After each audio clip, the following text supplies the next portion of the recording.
Very good evening, everyone. So let's begin with our presentation session.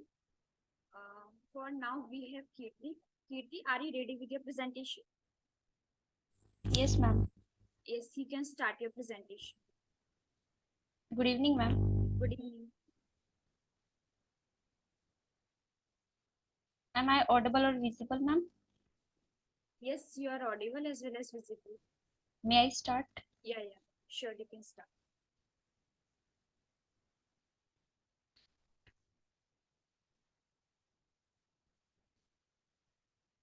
Ma'am, my screen is visible now. Yes, your screen is visible.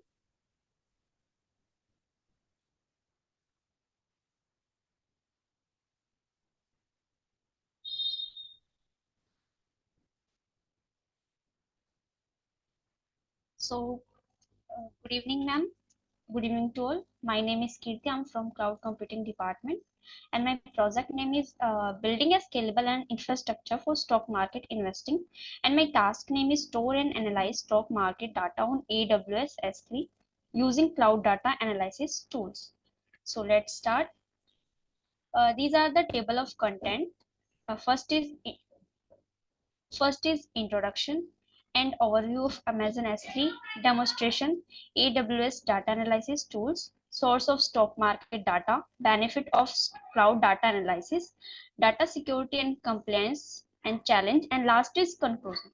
So start with introduction.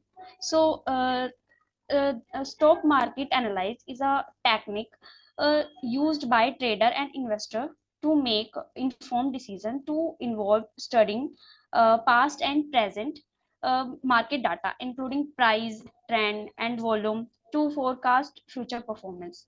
And given the vast amount of data involved, efficient storage and processing are crucial, thereby highlighting the significance of incorporating technology, particularly cloud computing, in the process. And meanwhile, cloud computing represent a shift in how do we interact with the digital information. It is a method of storing and accessing data over the internet instead of a local computer or servers. And so move to our next slide. Overview of S3. S3 is one of the first service that has been produced by AWS. AWS means Amazon Web Service, and S3 stand for Simple Storage Service. And S3 stand for Simple Storage Service, and S3 provide developers and IT team with secure, durable, highly scalable object storage, and it is easy to use with a simple web service interface to store and retrieve any amount of data from anywhere on the web. And a part of this, S3 is a safe place to store the files, and it is object based storage. That is, you can store the image, word files, PDF, etc, etc.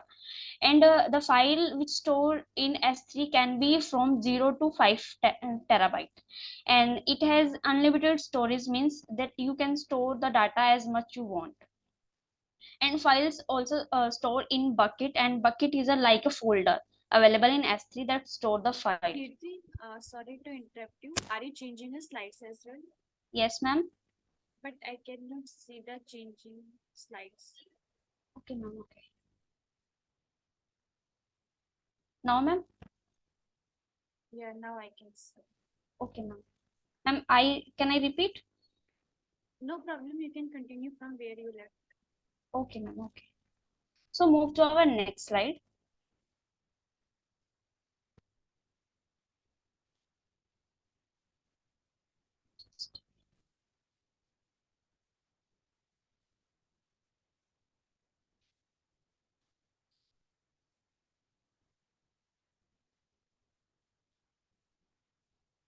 Yes. So these are the concept of S3: buckets, object, keys, reason, data consistency, and data consistency models. So start with bucket. A bucket is a container used for storing the object. Every object is incorporated in a bucket. For example, if the name, object, photo, tree, is stored in the tree image bucket, then it can be at. And a bucket has no limit to the amount of object that it can store. No bucket can exit inside of other. buckets. And second is key. Object. Object are the entity which are stored in an S3 bucket. An object consists of object data and metadata, and where metadata is a set of name value, a set of name value pair that describe the data. An object consists of some default metadata such as date last modify and standard HTTP metadata, such as content tab. Custom metadata can also be specified at the time of storing an object, and it is uniquely identified within a bucket by key and a version ID. And third is key. A key is a unique identifier for an object, and every object in a bucket associated with one key. And an object can be uniquely identified by using a combination of bucket name and the name and optionally version ID. And reason, you can choose a geographically region in which you want to store the bucket that you have created. A region is chosen in such a way that is optimize the latency, minimize cost or address regulatory requirements. And object will not leave the region unless you explicitly transfer the object to another region. And last is data consistency model. Amazon S3 replicated the data to multiple servers to achieve highly availability. So these are the concept of S3. And move to our next slide. Here I'm giving a live demonstration. So firstly, we log in into AWS Management Console. Yes. So these are the dashboard of AWS Management Console, and go to the service and just click on the S3.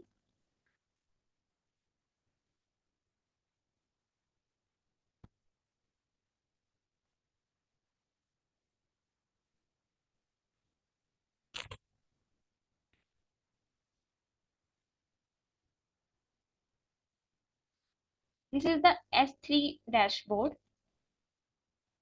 In the S3, we need to create bucket, and just click on the create bucket.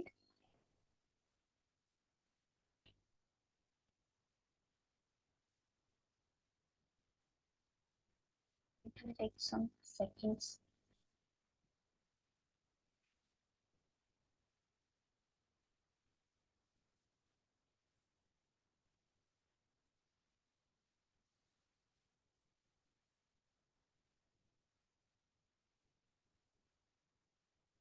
Yes.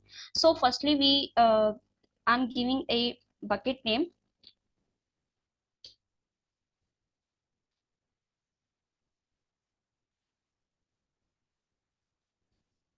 Yes.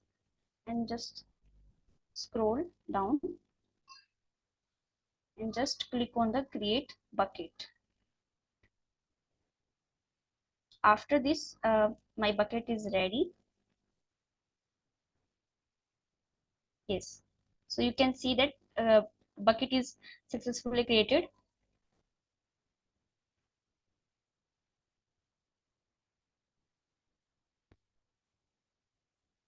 Yes. So in the bucket,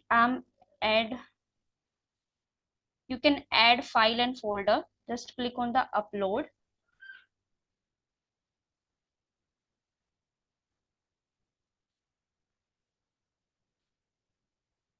We can also add file and add folder.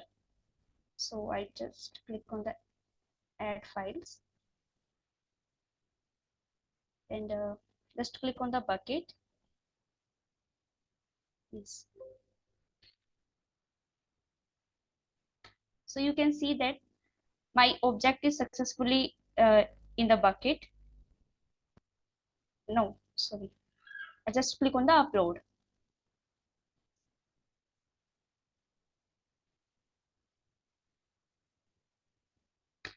Yes.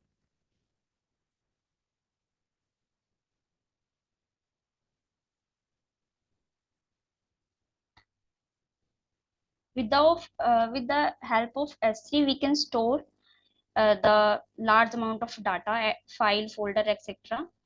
So these are the demo part. So back to our presentation.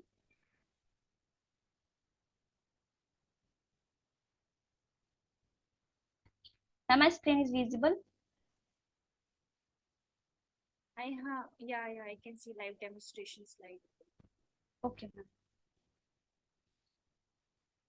So move to our next slide. AWS data analysis tools. So first is Amazon Antenna, AWS Glue, Amazon Redshift, Amazon QuickSight. So start with Amazon Antenna. Amazon Antenna is a service that enable data analysts to perform interactive queries in the web-based cloud storage service. Amazon Simple Storage Service S3. Antenna is used for large-scale data sets. And second is AWS Glue. AWS Glue is a serverless data integration service that. Sorry, I can still see the live demonstration slide only. Okay, ma'am. Okay.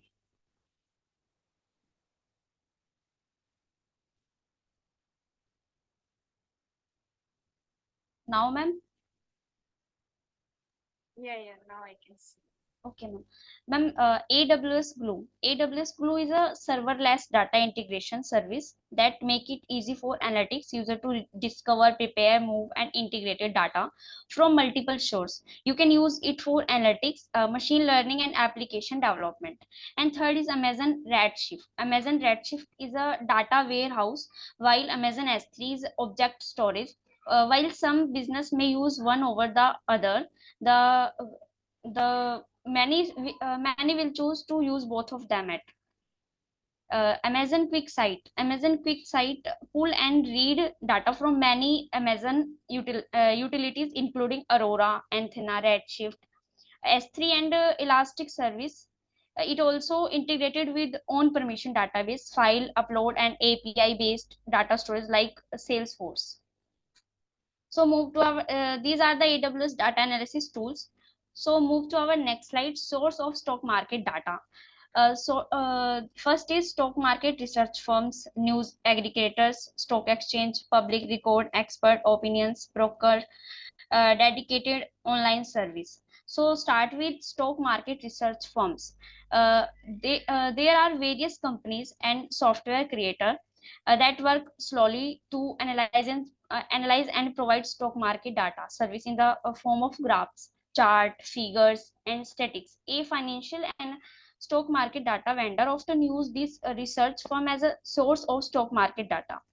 This information that a stock data provider can collect from stock market research firm is highly accurate, making the data compiled and stock market research firms incredible useful for stock market analytics.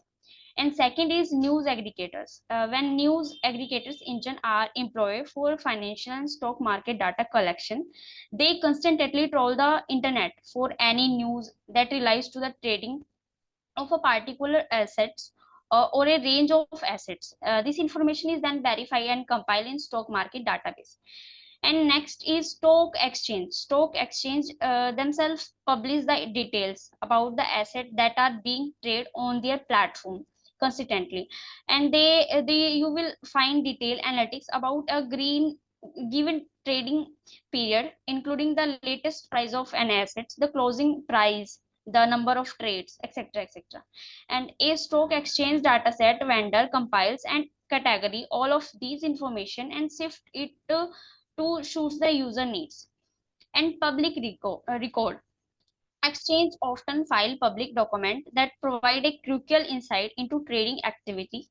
The best financial market data provide will consult these documents when compiling their data sets. They often contain information which has been provided due to regularity measures. And expert opinions, a stock market expert can provide as valuable information as the stock market facts can. The opinion collected from stock market expert can be specialized in nature and can discuss potential future trends.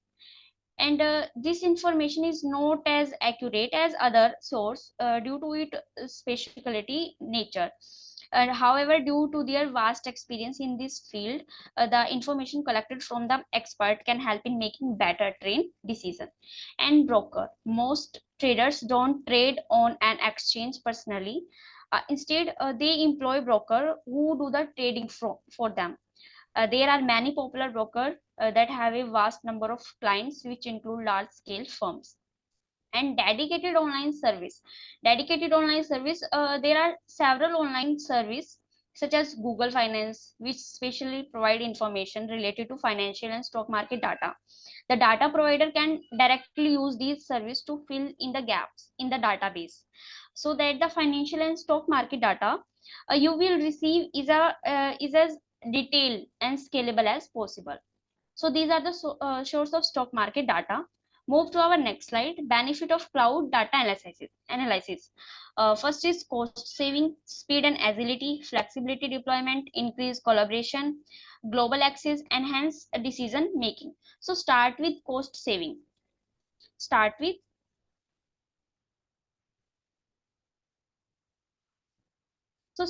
cost saving. Cloud-based data analytics can be more cost effective than on-premises solution, since you don't need to invest in expensive on-premises hardware or software upfront. You also save on maintenance and support cost. So second is speed and agility. A cloud-based data analytics can be deployed quickly and easily, so you can start using them right away. They are also more eligible, so you can leverage new feature and update more frequently and faster than with on-premises solution. And next is flexible deployment. Cloud based data analytics can be deployed on premises, in the cloud, or in a hybrid environment, so you can choose the option that the best meets your needs. And next is increased collaboration. Cloud based data analytics make it easy for team member to access and share data, so you can collaboration more effectively. And global access.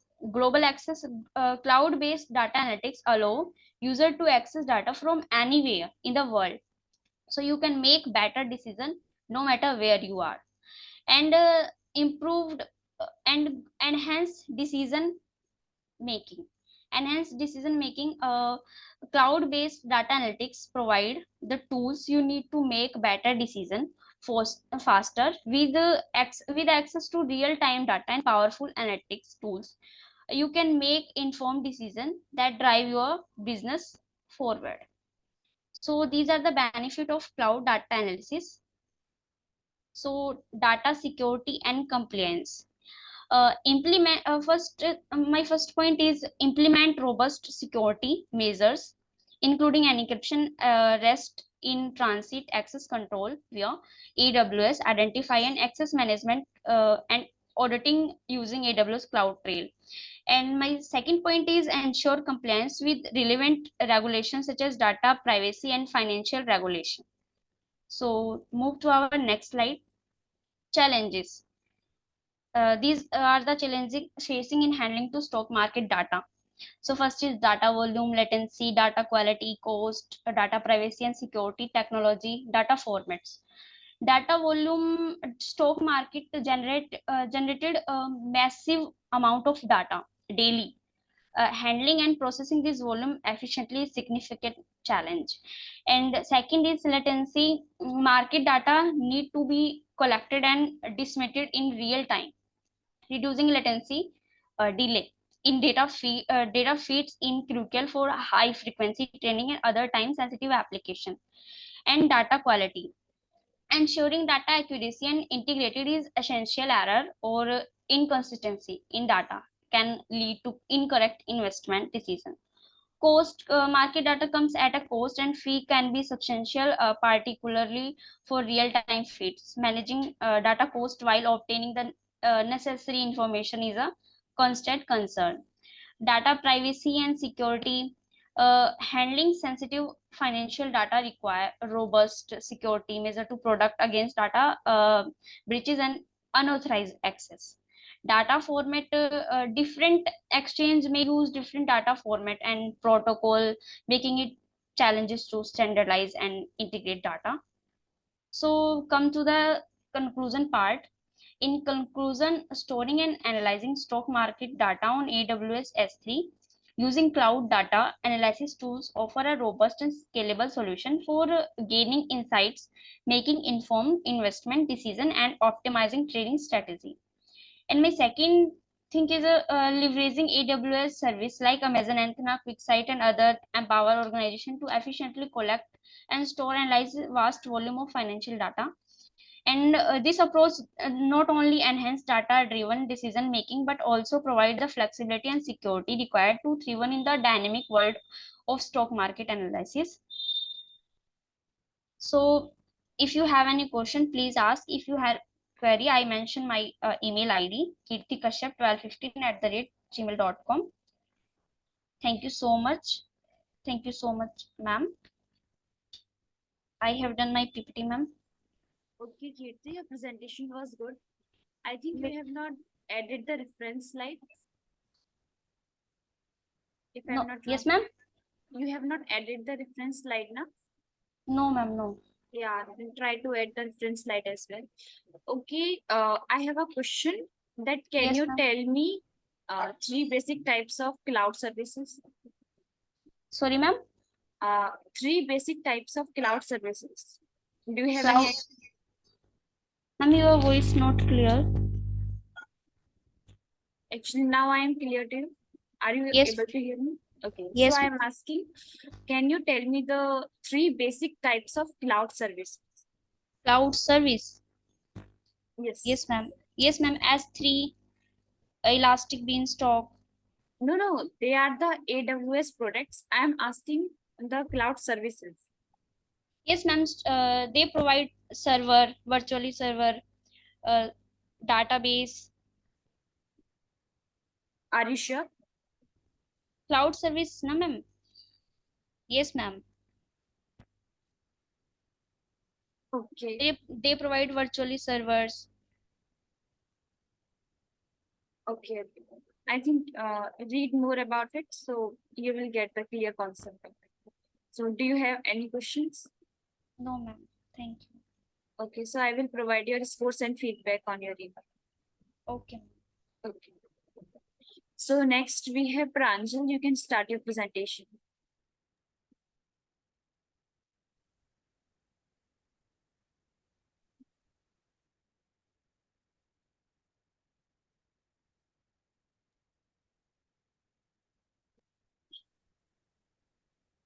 Pranjal, are you speaking something? Okay, fine. You can start now. Sure.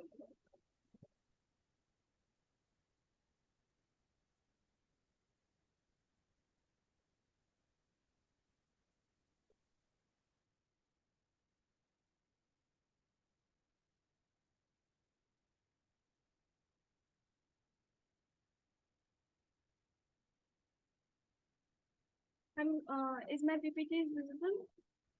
Yes, your presentation is visible. So, good evening, everyone. My name is Pranjal, and I'm from Java Developer Group. So, today I'm going to present my task 4, which is plotting a line chart with moving averages and volume indicators. So, let's see, line charts of moving averages basically helps traders to identify trends in stock prices. So, like these, it also helps allows the users to quickly grasp the overall trends and patterns in the market. So here are the content. First, we see what's the line chart, then we see the steps of creating a line chart, then benefits, and then demonstration and conclusion part. So first is a line chart. So a line chart or a line graph is a graphical representation that connects data points with straight lines to show trends, patterns, and the changes in data over time. Uh, there are some of the key characteristics of a line chart. So first is the x-axis and the y-axis. So line chart basically have two axes. Horizontal axis, also known as x-axis, it is also represents independent variable, and vertical y-axis represents dependent variable. Next is the data points. So data points are plotted on the chart. So these points represent individual observations. Next is the line segments. So lines mean we can a line segment is drawn between the consecutive data points. So for creating a continuous line that connects them. Uh, Next is now see the steps, or we can say the how we can make the chart. So first is setup. First we have to set up our Java environment. Like we have to install like Java and Java IDE. So I'm using here I'm using NetBeans. Next is the download JFree chart. So it's a charting library for Java. So it's used for plotting charts, and we add this charting library to our project. Next is prepare our data. So we have some sample data of Bank of Baroda stock data that contains the stock information. So then we implement our CSV data into our file. Next is the create a line chart. So then we create a method to plot stock price line chart and displays the stock price data points on the chart. Now next the customize the chart. So here we can customize our chart according our needs. Like we can implement a method to add moving averages lines to the chart, or we can plot a volume indicator on a separate chart. So now we see the demonstration part. Sorry.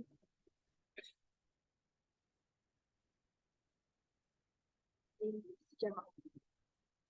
So yeah. So here is the our code. So first I import the libraries which is needed to make our chart, like, and then here I import our CSV data, which is Bank of Baroda stock data.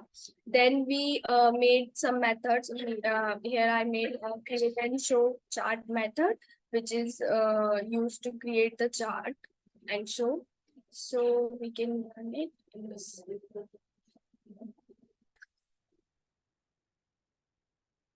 So here is the moving average line for the Bank of Baroda stock data, and here is the volume indicator for Bank of Baroda stock data. So we can plot it. Shows. And next, so now we see the conclusion part. So overall line charts of moving averages and volume indicators. Like, is my PPT visible, ma'am? No, your PPT is not visible. I was just about to say. Oh, wait, 1 second.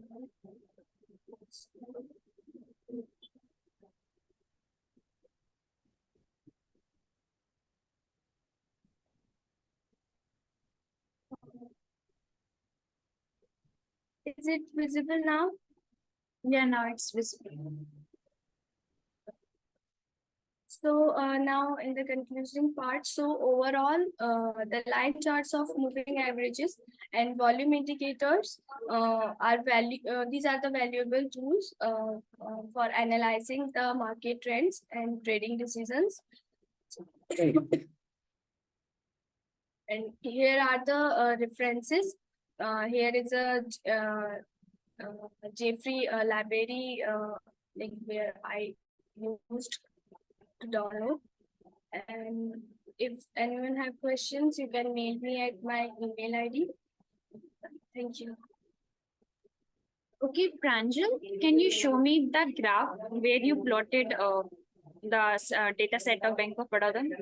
I guess I missed it to see. Oh, yes, sure.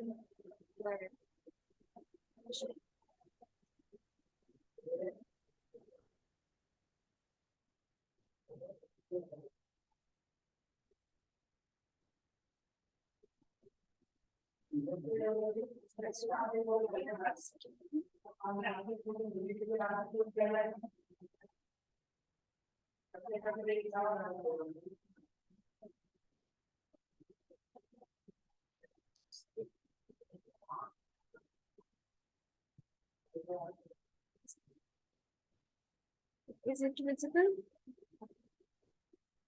No, it's not visible. But my screen is visible. Yeah, your screen is visible, but that graph part is not visible.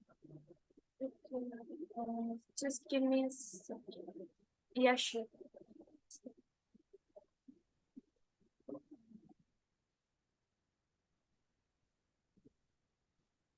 Is it visible now? Yeah, it's visible. One second, ma'am. I can run it for you again.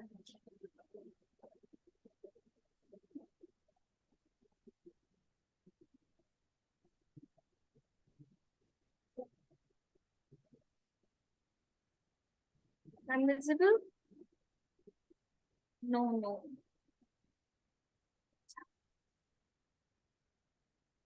Okay, ma'am,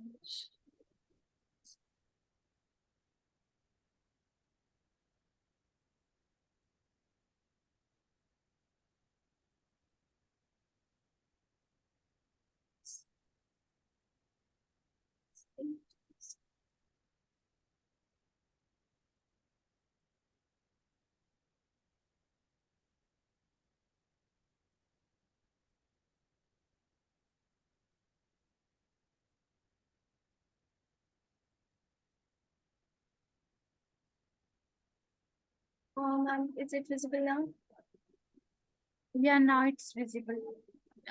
Okay, you have plotted separately, so can you explain it a little bit? Yes, ma'am. So first we have the moving averages chart.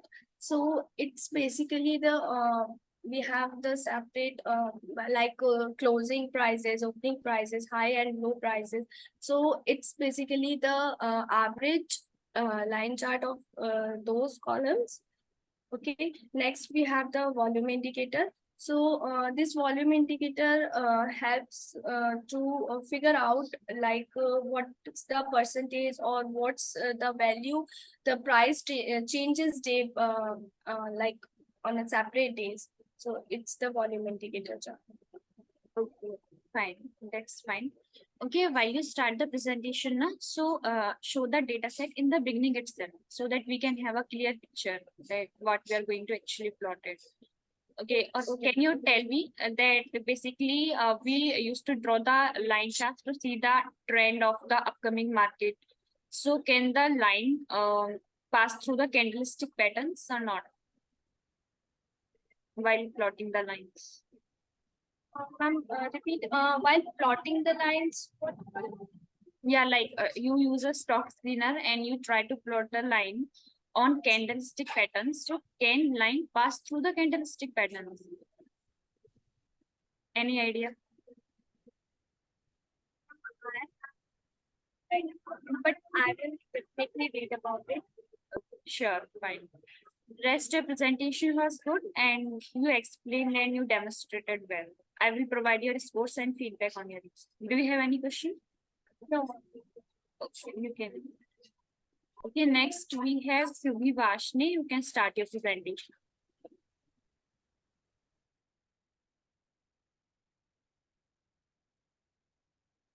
Visible and audible, ma'am? Yes, you are audible as well as visible. Yeah, I'll start my presentation. Yeah, sure.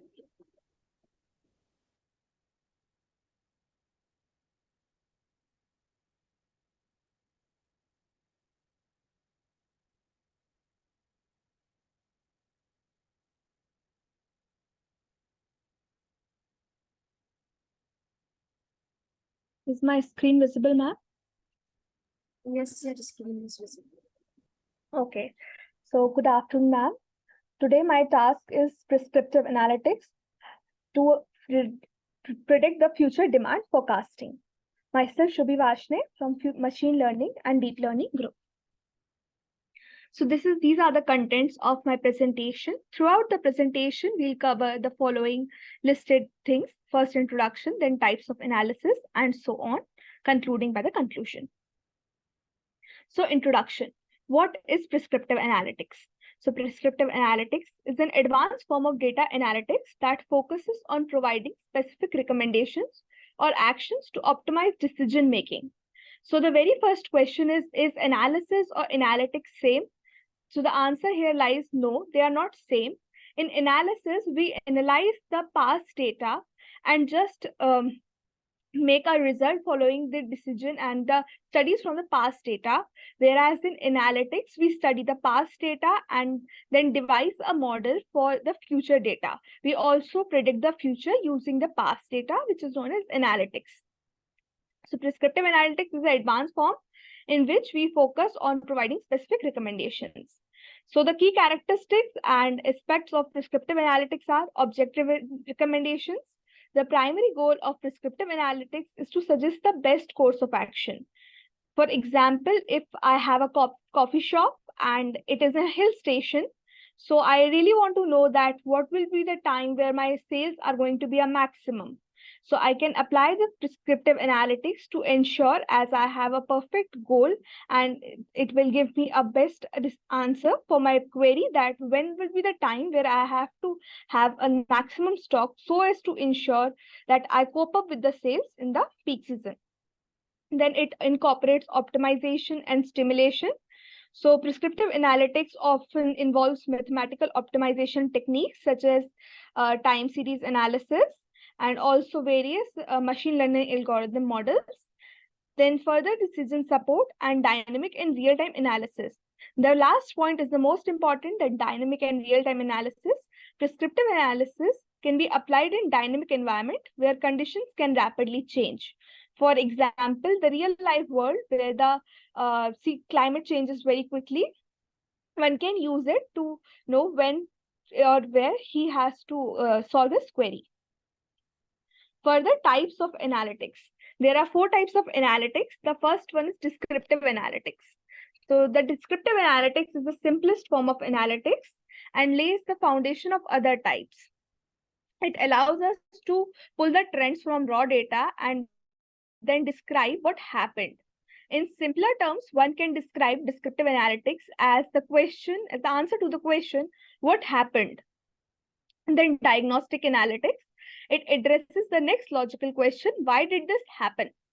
Taking the analysis a step further, this type includes comparing coexisting trends or moments, uncovering correlation between variables, and determining causal relationships where possible. Let us take the previous example, which I was explaining, that I have a coffee shop on a very famous hill station, where I have noticed that my sales have increased tremendously. So firstly, I analyzed the data and analyzed that my sales have increased tremendously. So that is known as descriptive analytics. Then why did this happen? What was the major reason? Was it a peak season, or was it that urbanization is taking place in the hill station? Why did this happen? This is the answer of diagnostic analytics. Then predictive analytics is the third type, and it is used to make predictions about future trends or events and answers the question, what might happen in the future? Now, looking at the previous example, I have already analyzed that my sales have increased tremendously and why they have increased. Now, I will decide whether that sales are going to remain increased in the future or not. Is that for a short term or for a long term? What might happen in the future? The answer to this question is given by predictive analytics. The last and the most important type is prescriptive analytics. It simply answers the question, what should we do next? Now, I have already taken in account that my sales are increased tremendously, And then I have also predicted that what might happen in the future. So I will now decide, and I will also see that what should I do to either increase the sales or to cope up with the sales. This section comes under prescriptive analytics. It takes into account all possible factors such as the raw material, then season, pricing, inflation, and everything. This type of analytics can be especially useful when making data-driven decisions. Then the dataset overview. The dataset was already provided to me by HackVeda, which was already available on the Kaggle website. The dataset has 5 columns and 10,48,575 rows, which itself suggests that the dataset is large enough. Not quite large, but still it comes in the category of large. Here they have 5 rows, 5 columns: product code, warehouse, then product category, date, and order demand. We'll learn about them later. Then data understanding. Firstly, I have seen the shape, that how many rows and columns are provided. Further, the columns are named as product code, warehouse, product category, date, and order demand. These are all object types. Now, one must not confuse between product code and product category. These are two different columns and two different things. For example, in simpler terms, we can learn that I have a pen whose product code is 0001 and the product category is under pen. Similarly, I also have another pen of different company or black in color, as one may wish, but that has a different code, but it will still come under the same category of pen. Then the unique product codes. Here are the product codes which are unique. Then the warehouse uniquely. And then I have counted up the product categories which are unique, and this has come as 33. So these values are 33 in number. And then I have described the count and then of all the columns, then uniqueness, top, and frequency. Now I have cleaned the data. Data cleaning is also an essential step to ensure that a model is highly accurate and performs really well in predicting the future. So I have calculated are there any null values, and I have got 11,239 null values in the date column. The rest other columns don't have any null value. Then I have calculated the percentage of null values, which has come out of 1% of the complete data set. Although it's not quite large, but while making a model, a data scientist must be aware and he must ensure to reduce it to negligible amount so as to ensure maximum accuracy. Then I have dropped all the null values. Here one can see that all the null values are 0. Further, I have sorted up the dates and then set up the date index. Now dealing with the irregularly sampled data set. Now what is irregularly sampled data set? Now, for example, let's go back to the coffee shop again for the year 2020 to 2021. I have decided to take the data set on sampled as 1 month. I will take the readings on a gap of 1 month each, which means that I will take on January, then on March, then on May, and so on. But sometimes we are not that punctual and we might neglect that, following which it can lead to an irregularly sampled data set. One can also see that the difference between two data sets is of 1 month, then the next month it might get increased to 2 months, or the next it might get reduced to 15 days. So it is irregularly sampled data set. Dealing with them can be extremely challenging, but there are several approaches which one can use to handle them effectively. Now, why are irregularly sampled data sets, why it is important to deal with them? As they reduce the accuracy. To improve the accuracy, the data set must be regularly sampled. The first method to deal with the irregularly sampled data set is interpolation. Interpolation involves estimating value for the regularly sampled points based on the value of nearby point. For example, I have 2 points labeled as 10 and 20. In between, there are several data points. So I will just make a prediction that this point is closer to the point of 10. So its value might be 10.1 or nearly 10, while the ones who are closer to the 20 might have a value of 20. So this is known as interpolation. Then resampling. One can also convert the irregularly sampled data set into regular time series by resampling it at a fixed interval. So I have a very irregularly sampled data set with sometimes the gap between the data set as 1 month, 2 months, 15 days.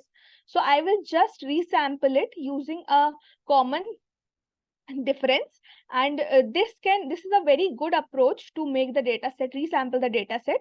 But this has also lead to the loss of data, because the middle portion, which might be very, very important in prediction, is lost sometimes in resampling. The next type is feature engineering. Create features that capture relevant information from the irregularly sampled data set. So, for example, I was just analyzing the data set from my coffee shop, and there I have various features such as time, date, the supply of coffee beans, cups, mugs, and various things. Also, at the same time, I have the addresses of the customer. The address of the customers or the tourist is not an important feature while considering that why the sales have increased or whether they will remain increased or decreased. So creating features or neglecting them or reducing them is really an important step. Then time series model. Some time series models like ARIMA or GARCH can handle irregularly sampled data sets very well.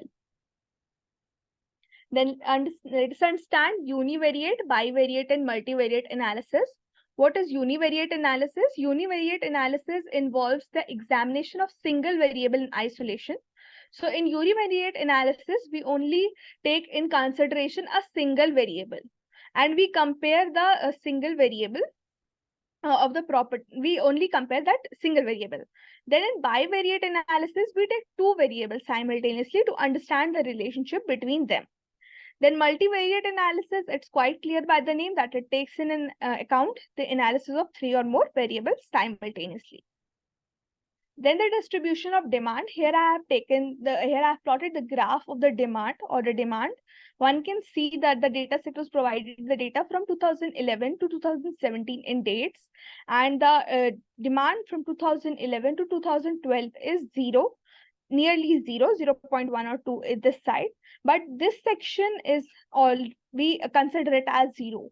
So this section is providing noise to the data, and we already know that noise in the data set results in highly inaccurate models. As a well-developed data scientist, it's a job of the data scientist to ensure that the data consists of no noise. So I have reduced it, I have neglected this part, and I have again plotted, deleted that part, and considered the data set from 2012 to 2017. XGBoost, I have created a model using extreme gradient boosting. It is a popular and powerful machine learning algorithm known for its efficiency, speed, and high performance. It falls under the category of ensemble learning methods, specifically gradient boosting frameworks. So it builds multiple decision trees simultaneously, and then with each subsequent tree attempting to correct the errors made by the previous ones. Followed by time series analysis. When we'll see the code implementation, we will get to know that only the model created by XGBoost was not enough to take prescriptive analytics or consider that the model predicts for the future values accurately. So another way to tackle that problem is time series analysis. It is a statistical technique used to analyze data, points collected or recorded or generated at regular time intervals. In time series analysis, we take into account only one feature, that is time. The main goal of time series analysis is to understand the underlying patterns, behaviors, trends within the data, and then make predictions or future forecast about the future values. Then the components of time series analysis. The key components of time series analysis are as follows. First one is trend. This component represents the long-term pattern or direction of the data. It indicates whether the data is increasing or decreasing or stable. If the data is increasing, we see that it is following an upward trend. If it is decreasing, a downward trend, or stable, no significant trend.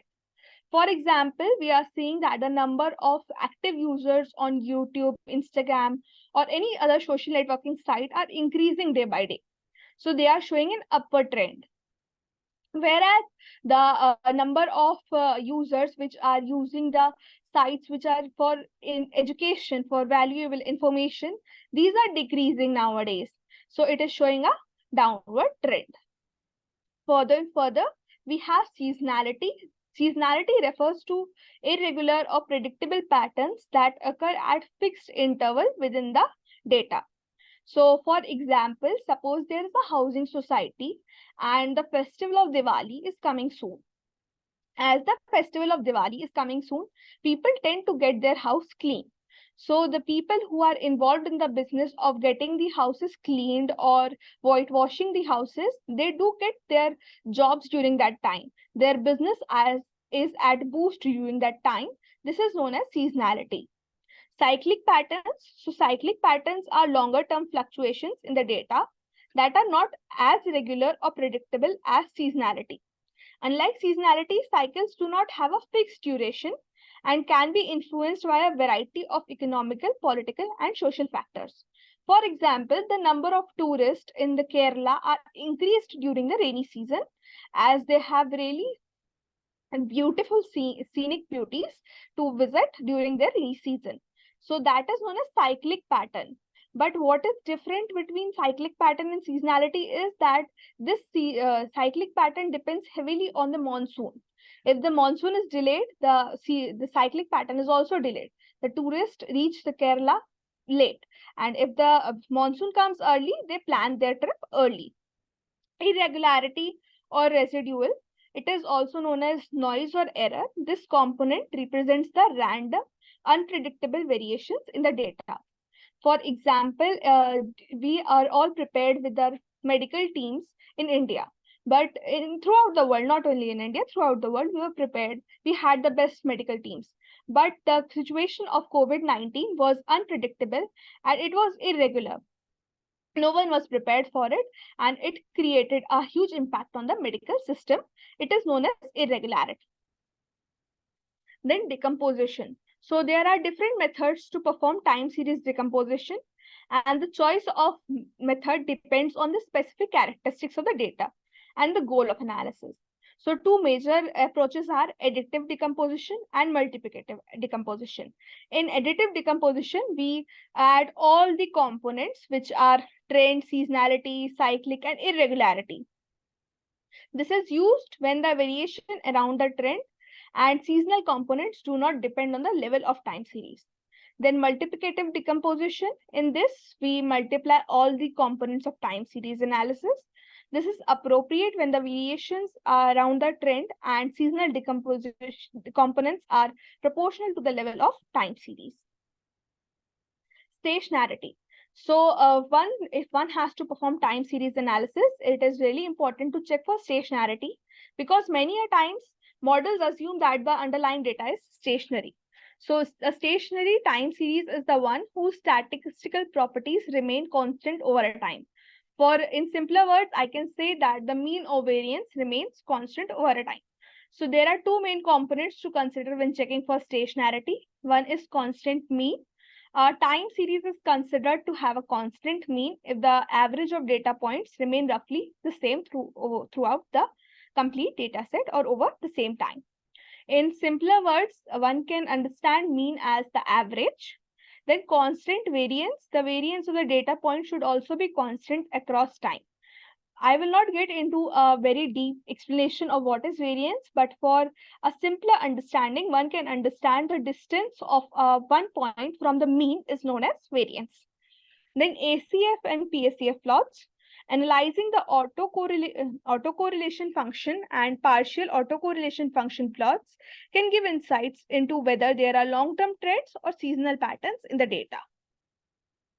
Let us understand ACF and PACF plots further, very better. in a more detailed manner. So these are the graphical tools used in time series analysis to gain insights into autocorrelation structure of a time series dataset.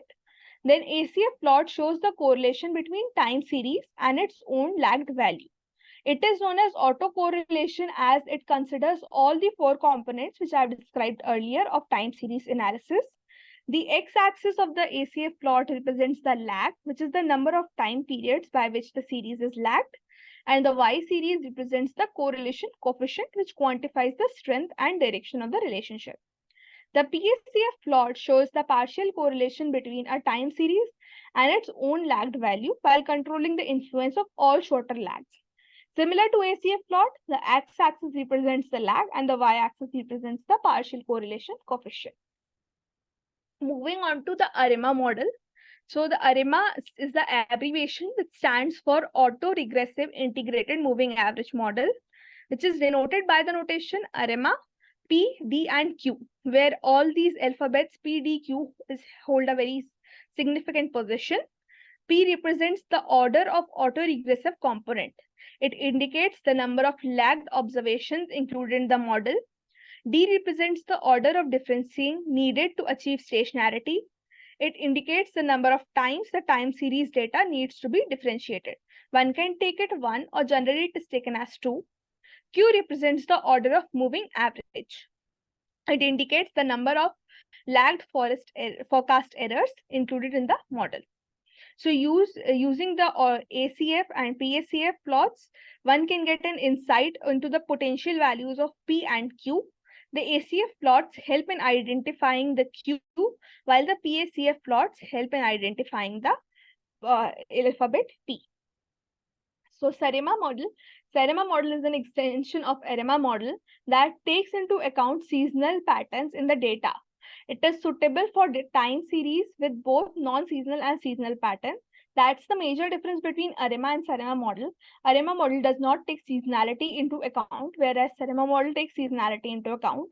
The seasonal autoregressive integrated moving average, which is abbreviation, which is a complete full form for the abbreviation Sharma model, is denoted by the same notation, Sharma PDQ, followed by capital P, capital D, and capital Q, where P, D, and Q, these all hold the same values, same meanings as that of ARIMA model, and capital P represents the seasonal order of the autoregressive component.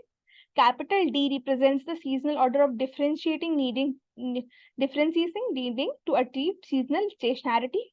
Q represents the seasonal order of the moving average component, and small s represents the seasonal period. Now this is the final result which I have created using the ARIMA and Sharma model. Using the time series analysis, this is the prediction. Then further, I was asked to perform algorithm optimization. What is algorithm optimization? So it is a process of making an algorithm more efficient in terms of its time complexity, space complexity, or both. The goal is to improve the algorithm's performance so that it can handle larger inputs or execute faster or current inputs. When it comes to algorithm optimization, there are two broad techniques: linear optimization and integer optimization. So linear optimization or linear programming, it is a mathematical technique used to find the best outcome in a mathematical model whose requirements are represented by linear relationship. So for example, let us take a relationship between the coffee beans or tea leaves, where one can say that if the consumption of tea leaves increases, the consumption of coffee beans decreases. But one says that the consumption of tea leaves has increased by 4.6665 leaves.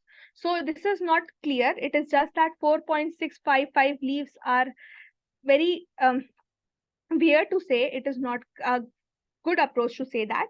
So we use linear optimization to convert it into whole numbers. Then integer optimization. In integer optimization is also known as integer programming. It is a branch of mathematical optimization that deals with the problems where some or all of the decision variables are required to be integers. This adds a level of complexity compared to linear programming, where variables can take on any real value.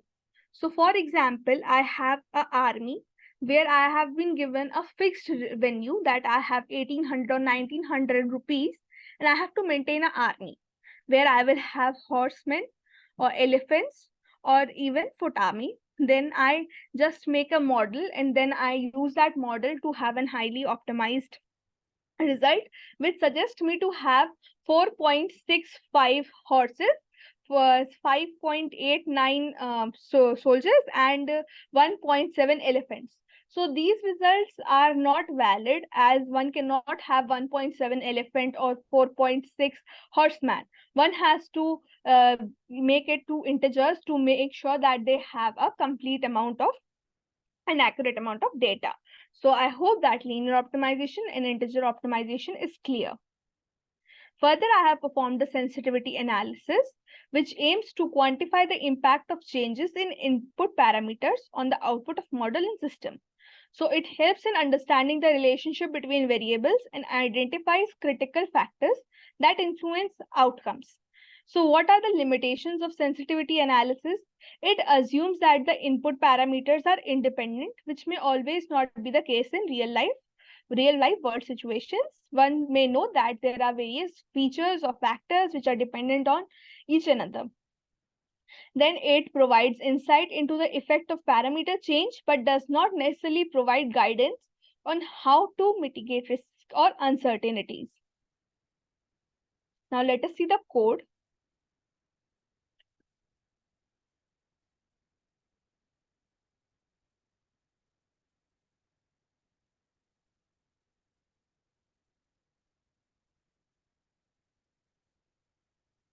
Is my screen visible, ma'am?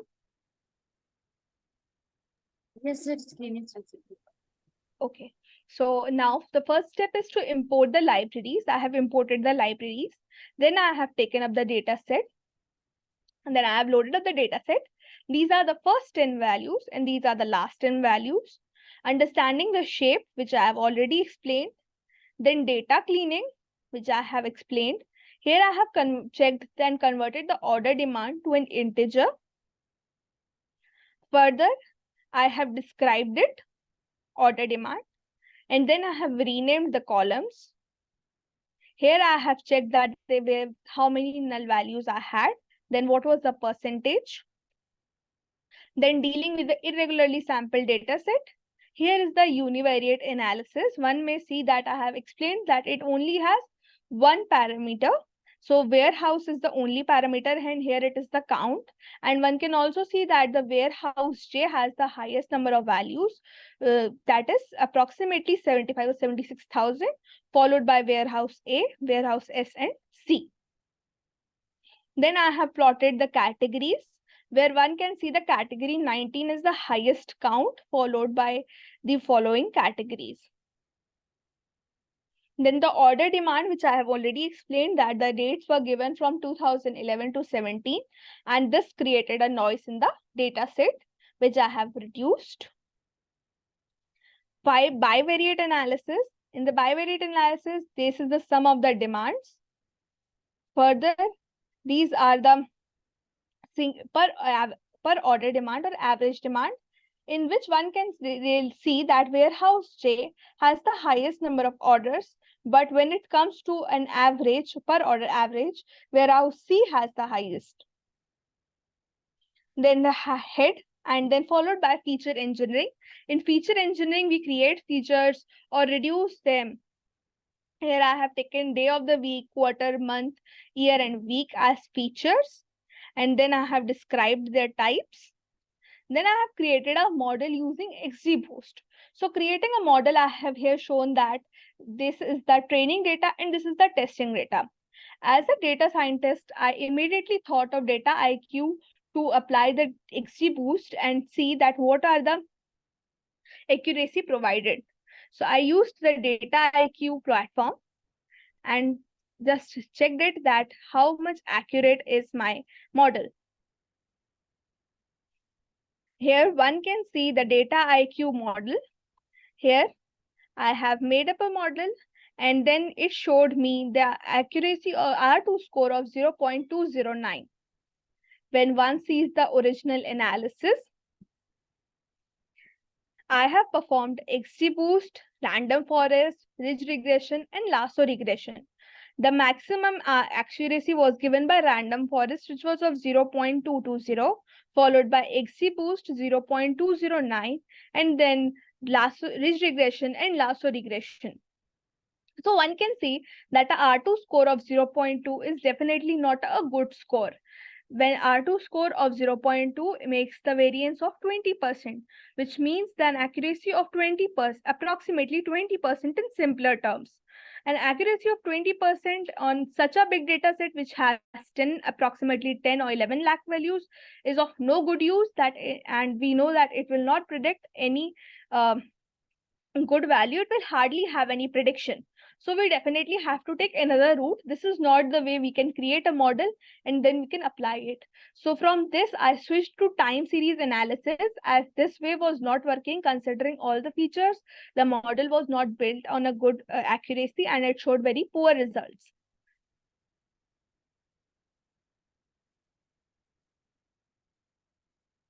Then time series analysis, I have plotted up the order demand per week. Then I have shown the weekly order demand, further followed by the monthly order demand. What was the monthly? Then decomposition to check seasonality, trend, and residual. Now the question arises, what is residual? So the combination of trend and seasonality is known as residual.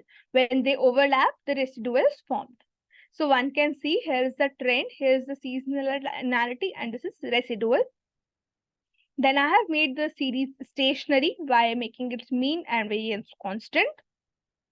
Then I have built the ARIMA model, on which first I have plotted the ACF and PACF graph plots. Followed by I have splitted the training and testing data set. Here this is the training set and this is the testing data set. Here I have trained the ARIMA model and then I have printed the summary of that. Further, this is the residual of ARIMA model.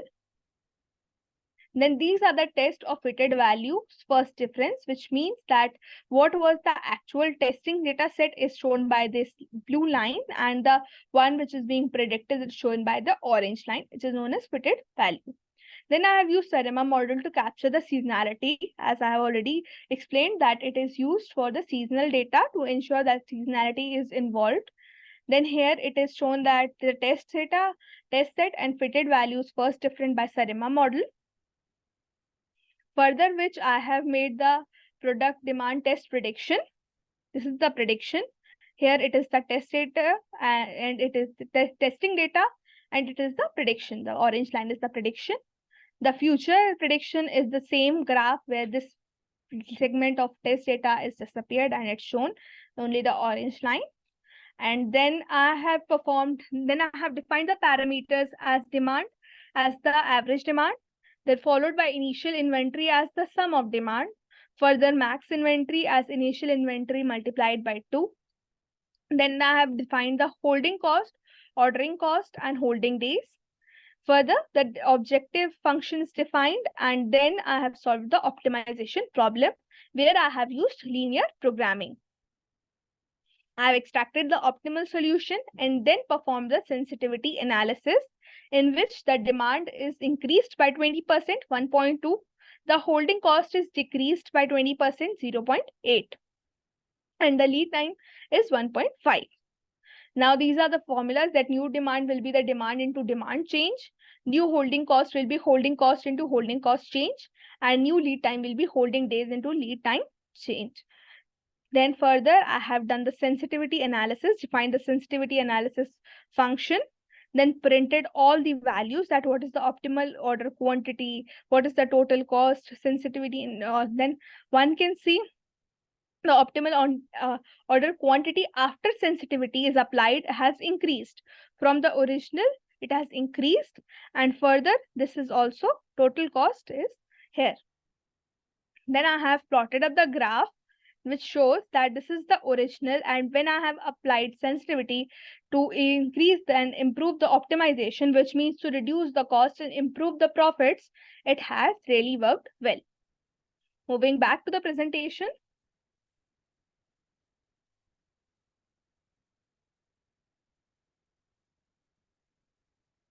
what are the applications of prescriptive analytics? So the first application is manufacturing. It reduces the defects and optimizes the production process with detailed machine analysis. Further, healthcare. It assists the medical professionals in making informed decisions for proactive patient care. Further, transportation, efficient route planning, and traffic coordination can reduce congestion and fuel consumption. So the future of AI in healthcare is really, really bright. As one may know, recently, the Chat GPT, which is an AI model, predicted a disease which even 21 doctors were unable to identify in the US. To conclude, I would like to say that prescriptive analytics is an advanced tool that offers optimal solution to business problems while eliminating guesswork and unnecessary expenses. By leveraging prescriptive analytics, companies can optimize their operations, yield better outcomes, and gain competitive advantage in their respective markets. Now, if anyone has any questions, they can feel free to ask me. And further, if they have any queries, they can mail me on my email, which I have already mentioned here.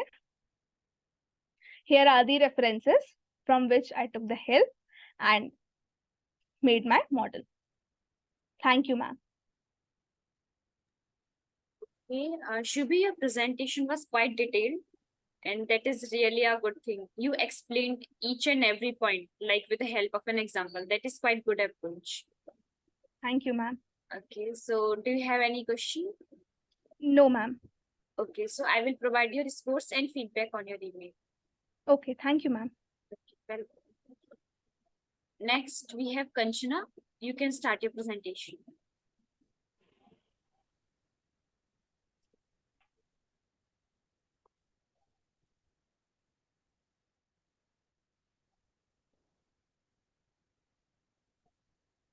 Hello, ma'am. I'm audible and visible. Yes, you are audible as well as visible. Okay, ma'am.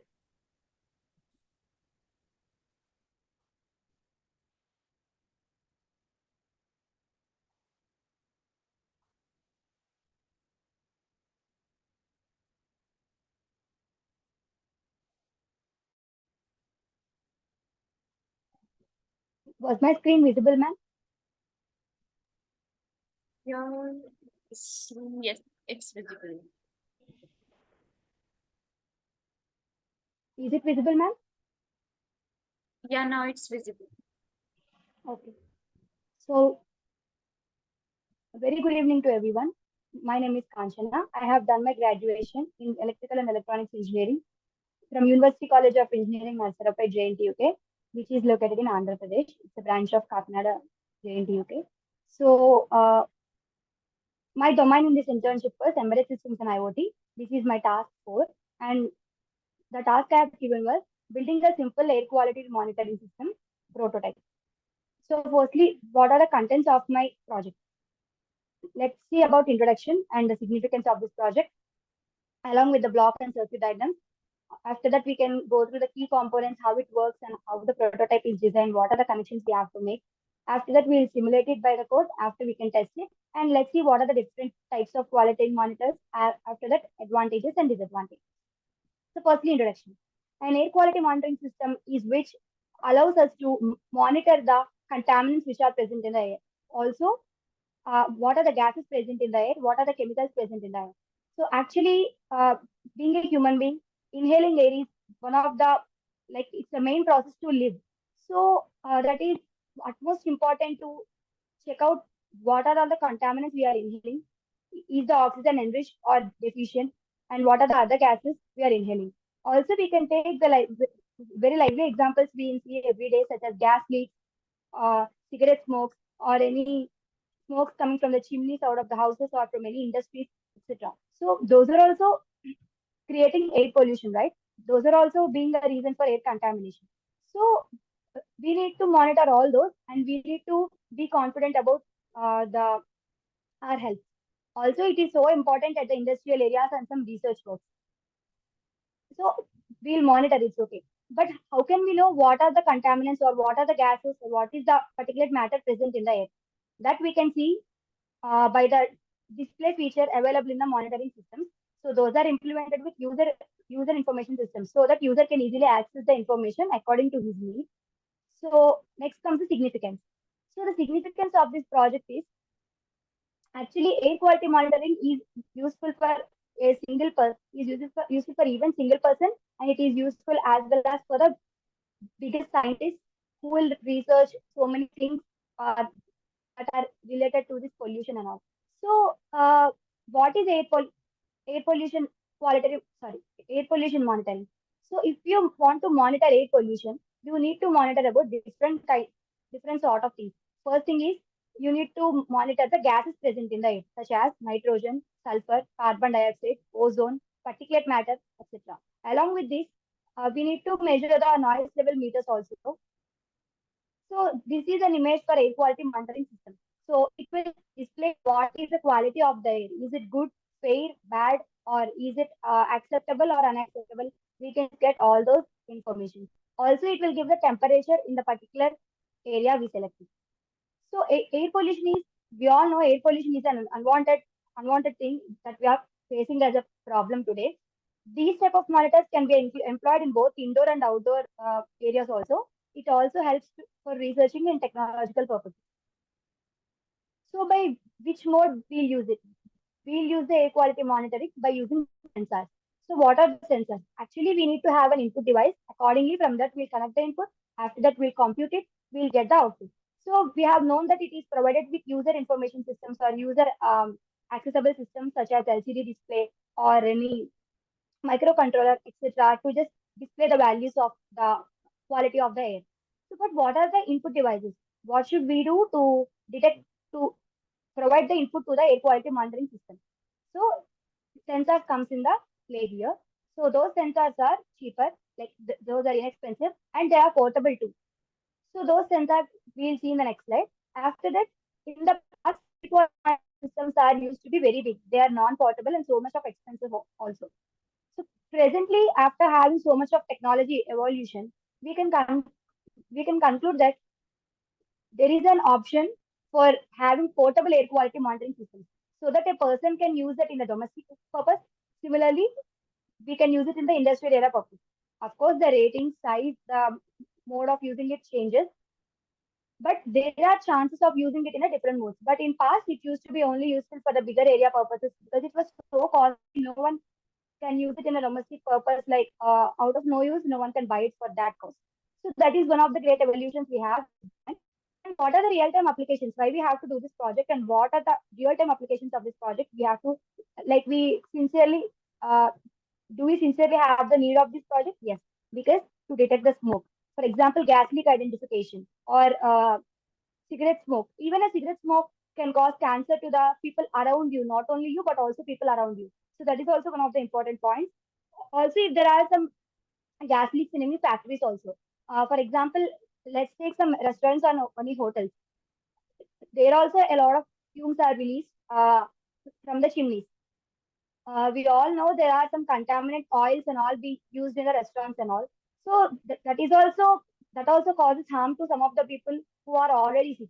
So that's also one of the important requirement of this air quality monitoring system. AQI determination, air velocity determination, humidity finding, indoor and outdoor applications. So these are all the applications which are used in the real time. So this is the block diagram of the system. We can use any of the controller here. For example, Arduino board I have used. Similarly, we can use microcontroller or something else. So what are the input devices? The sensors. Input devices means it will take the input from the air. Not a single input device can take all the gases as the input parameters. Only few kind of sensors can work in this purpose. One of such are carbon monoxide sensor, particulate sensor, and smoke sensor. Similarly, we use particular specifications and particular ratings for each of these sensors. We're gonna see that in the next coming slides. And what are the output devices? We can have any LCD display or data logger or GPRS modem. So what is the LCD display? LCD display just displays the amount of temperature or humidity or velocity or what are the contaminants we are having in the air, what are their percentages, that like that. And LCD display also shows us the quality of the air, such as good, fair, or bad, something else. It will just show. Data logger. Data logger is the device which is helpful to store the data. So if we want to like access the data of a particular area, For example, let's take today's date. It is 19th September 2023. So people have observed that in the time of 19th September 2022, they have observed a change of air pollution or something else by using, like, by from the natural calamities. They have observed a change. So if they observe the same change in the previous years also, we need to be precautionate for the coming years. So for that purposes, also for research purposes, previously collected data is so much important, because from that only they can research, they can identify what are all the coming, uh, what are all the possibilities that are occurring in future. So data logger is one such important device which makes us to store the data of the air pollution or air quality data. After that, we can just transfer it to any of the devices to store it. It saves the data on the system. So that is the use of this data logger and LCD display. And sensors are connected. We can use any of the microcontroller here. We can use Arduino board or 8051, etc. So this is only there to compute the values of the parameters that are given by the sensors and to display that result on the LCD display. Also to send the data to data logger and GPS modem to store them. So this is the circuit diagram. I have used Arduino version UNO R3. So this comes with 8 data pins and 8 address lines. So A0 to A7 are the address lines and D0 to D7 are the data pins. We're gonna observe this in with much more clarity in the coming slide. So firstly, MQ135 gas sensor and PM2.5 particulate sensor and this BME280 temperature sensor. These three are the utmost important sensors in this project to get the result of the air quality monitoring in our area. So this BME sensor has 4 pins: beam, ground, SCL, and SGA. These SCL and SGA are the data lines. These work on the bus topology. So these are connected to the A4 and A5 of this Arduino. Similarly, it also has VCC and ground pins. These are also connected to the A0 and ground pin of the Arduino. So every ground pin of like every sensor's ground pin should be connected to the ground pin of the Arduino. That is common. And every VIN of the sensor should be connected to the VIN of the Arduino. That is 5 volts VIN. Also, in this sensor, we'll have receiver pin, transmitter pin, RX and TX. Also, we have reset pin. So we'll connect this accordingly to the Arduino. V in 5 volts, ground and reset and transmitting and receiving. So these are the key components of the system. First is Arduino. As we said, we have reset, ground, receiving, transmitting. Also, A0 to A7 are the address lines and D0 to D13 are the data lines. So this is the 5 volts pin which we want to connect for the input. This comes with different ratings. So we can buy the Arduino at according to our requirement. It can be in 5 volt, 8 volt, 12 volt, etc. Next is the Raspberry Pi. So actually we need to perform a lot of applications on the system, right? If we want to store it or if we want to transfer it, like if you want to compute it, or else if we want to connect it to another device. So there should be some access points in every device to make it or to make use of all the list that I have said now. So for storage purpose, we have RAM here. For connecting to another devices, we have USB power supply here. Also, we have uh, micro HOMI ports, which are used for displaying support. For example, if we take LCD display, so how we can get the display of our air quality data onto the LCD? By connection of these ports to the LCD pin, we can get the input. Also, we can transfer the data by using USBs. Also, if the machine is in the C-type port, we can use the C-type port. So this is the most powerful processor which we use. The processor is the one which processes all the data that helps in computation of our data. Similarly, it provides the internet for the transferring of data too. So this is in the side of a ATM card. So that is one of the biggest advantages of Raspberry Pi we have. So in this, it will have all the computations, calculations, what we have to do, all will be included here. It also, like in the system, like we don't have a PC on, like we don't have an access for PC on the air quality monitoring system. But this Raspberry Pi performs all the applications of PC, like whether you can use it on like a mouse or any keyboard or something else. So for all the applications and for all the computations, you can go with this Raspberry Pi. Next is PM2.5 sensor. So PM2.5 sensor is mainly used to detect the particulate matter present in the air. So how you can do it? Firstly, what is particulate matter means? That is invisible. Like for example, let me give an example of UV rays. So you can't UV rays are not visible. So what we think is there is nothing, there is totally the pure air, something like that we can assume. But what happens in real is there is so much of particulate matter scattering into the air by the help of UV rays, like from releasing from the UV rays. So that kind of particulate matter will be detected by this PM2.5 sensor. There is a detection chamber inside this sensor. So when we connect this port to the Arduino port, whenever the gases are scattering into the detection chamber, just senses those gases and uh, sends those parameters to the Arduino board. Similarly, it will compute by the help of the devices and it will give you the output data. And MQ135 sensor. See, as I told, we have to measure so many gases, for example, nitrogen, carbon monoxide, or sulfur oxide, or ozone, etc. Because we need to measure all of them and we need to get an idea of what are the contaminants present in the air. So for that, MQ135 sensor is one of the best sensors. It will measure all the gases. Also, there is the biggest advantage in this sensor too, that it can give you the value in both analog and digital outputs, that too with a clause. So the clause is, if firstly we have to set a value as a predetermined value for the A. So if the predetermined value, like if the practical value that is measured by the sensor is less than the predetermined value by us, it will show the output in the analog form. But if the output is greater than the predetermined value, it will show you in the digital form. So in that way also, you can just sense how it is, how the gas, just by just by looking at into the LCD display, you can just come to a conclusion regarding how the gases are present in the air. So this is one of the easiest ways to detect the gases present in the air. And BME280, this is a sensor which can measure three parameters, temp I'm sorry, temperature, humidity, and pressure. So all we need is we need to measure the temperature, humidity, pressure. So actually to measure the pressure and humidity in normal applications, we have to use barometer kind of any applications, but only one sensor, it can just give you all the three details. And the rating is also 280. So this is one of the easiest ways, and it also has a lot of advantages such as reliability and all. We'll get to know more about this in the document. So let me open the document now. So this is the document, and yeah. So yeah, as we have seen, the significance are to monitor the different kind of gases, what is the particulate matter, or what are the different health conditions people are facing only because of these air pollution and all.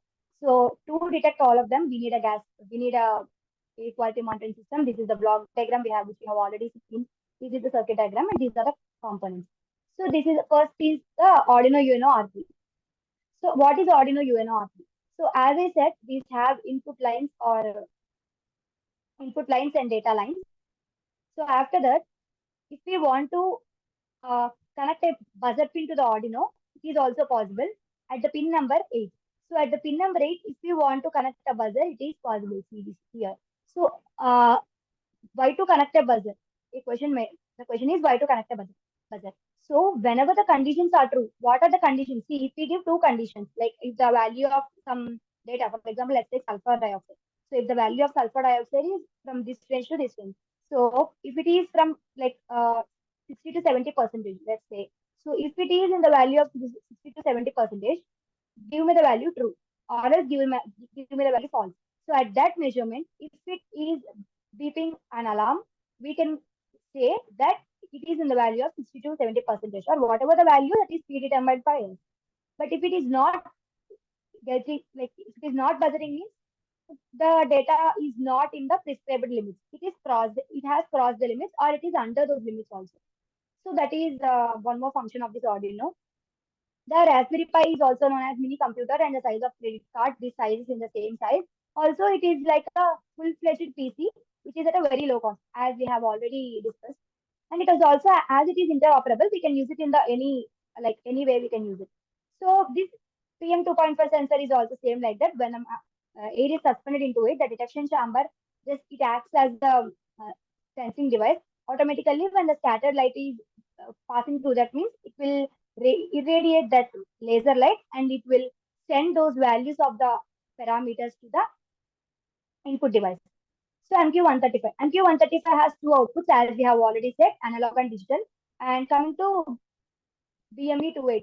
So this is the BME 280 in which we can measure pressure, temperature and all. So this sensor is a plate which is made up of SMD resistors, capacitors, and the chip itself is having the name of BME 280. This is developed by the Bosch company in order to measure all three parameters together. And coming to the working principle. So what is the working principle? Working principle of this system is, see, if we Sorry have to interrupt, Kanchana. Can you please let me know that you are changing your slides as well? no ma'am, I'm actually sharing my documentation. Is it visible? Actually, no. Oh, I'm sorry, ma'am. I'll just check.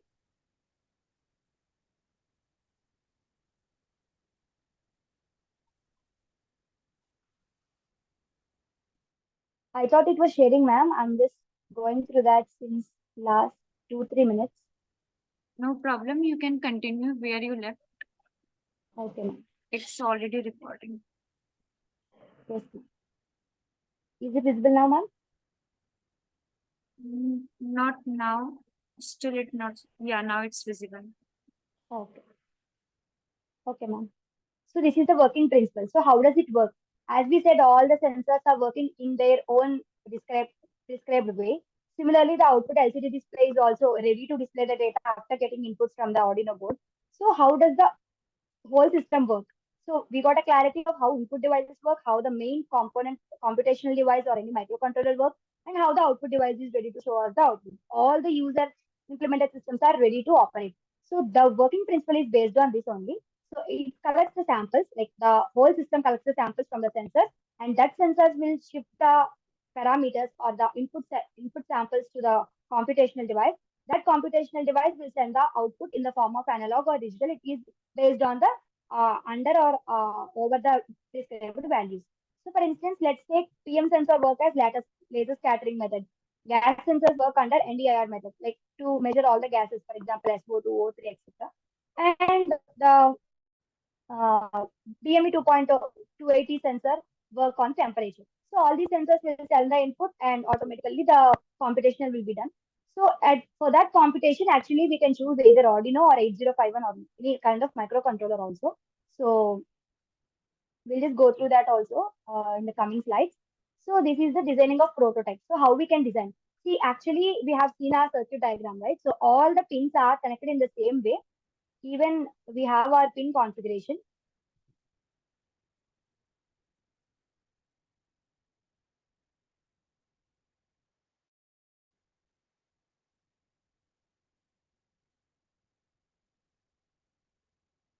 Was my screen shifted from Word to PPT, ma'am? Yeah, yeah. Okay. So after this, we'll get to see, we have seen the working principle and this is the prototype connection. So how to connect them? Firstly, we have three sensors as we say, as we have seen. So the pin sensor and Arduino sensor, like Arduino pins, sensor pins and Arduino pins have to be synchronized. So how they are gonna synchronize is the point. Firstly, VSS or the V input of the system voltage is connected to the 5 volts. V output is connected to the analog input and ground is connected to ground. Next, MQ7 sensor. So this is also called as sensor which can be measured for temperature and all. VCC 5 volts. Analog output will be connected to the A1. Analog output should be connected to the analog input. And ground is, see, if we want to digital, like we have the digital option in the MQ132 sensor, but this is not, it gives in the digital, sorry, analog output. Coming to this, the ground has to be connected to ground. Next, MQ135 sensor to measure sulfur dioxide and all. VCC is connected to 5 volts, analog output to the pin 2 of analog output, which is in the Arduino, and ground is to be connected to the ground. See, if we want to connect these to the LED to display our values, so similarly, if we want to connect this, so the positive to negative resistor, which is in the green color, should be connected to the pin 2. Similarly, which is should be red color sensor is red color wire is connected to the pin 3, green color is connected to pin 4, and another red color, two wires, two LEDs we want. If we need in that function also, we can do it to the pin 5. Similarly, all the negative wires are connected to the ground. So this is the pin connection or configuration of the pins.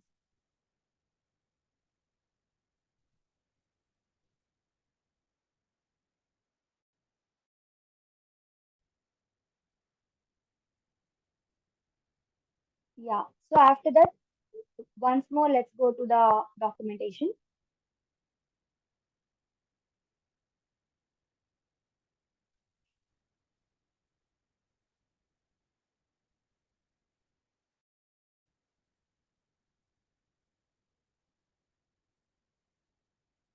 Yeah. So after this, we need to test the system, right? So we all know that how the measurement is done, how the input values are taken, how it is working, and how it is sensing, like showing us the data. But what if it is not working properly? How can we know that it is working at its limits? It is working in the proper way. How can we know that? We know that only by testing, right? So one of the methods, like we need to test it at a normal level, we need to test it with the gases, we need to test it with the particulate matter too. So by using all of these methods, we need to test the system. The first thing is testing the system at normal air. So what if like we do nothing, we just measure a normal air and we just get the data. So from the results of that, we can just check the machine that whether it is running well or not. Similarly, testing using MQ7 sensor. In this, actually, researchers will do simulations and all by using indoor applications for this sensor particularly. So it can be seen that, for example, by burning of carbon monoxide or burning of some, like by releasing some smoke, we can test that. And also, if its color is red, like the sensor output color is red, it will be indicated that air is polluted. If it is green, air is not polluted. So by that also, we can test the machine. And coming to testing with MQ135 sensor. So this sensor is like, as we said, this is a sensor which measures gases. We can sense it with by using cigarette smoke or carbon dioxide, etc. So it also has the uh, availability to get tested at our domestic applications also. For example, like by burning paper or some burning some coal, we can just test it according to the like how much of sulfur is present in that, how much of carbon dioxide is present in that, how much of oxygen is present in that. Like so, that is one of the methods to test. And coming to different types of air quality monitors.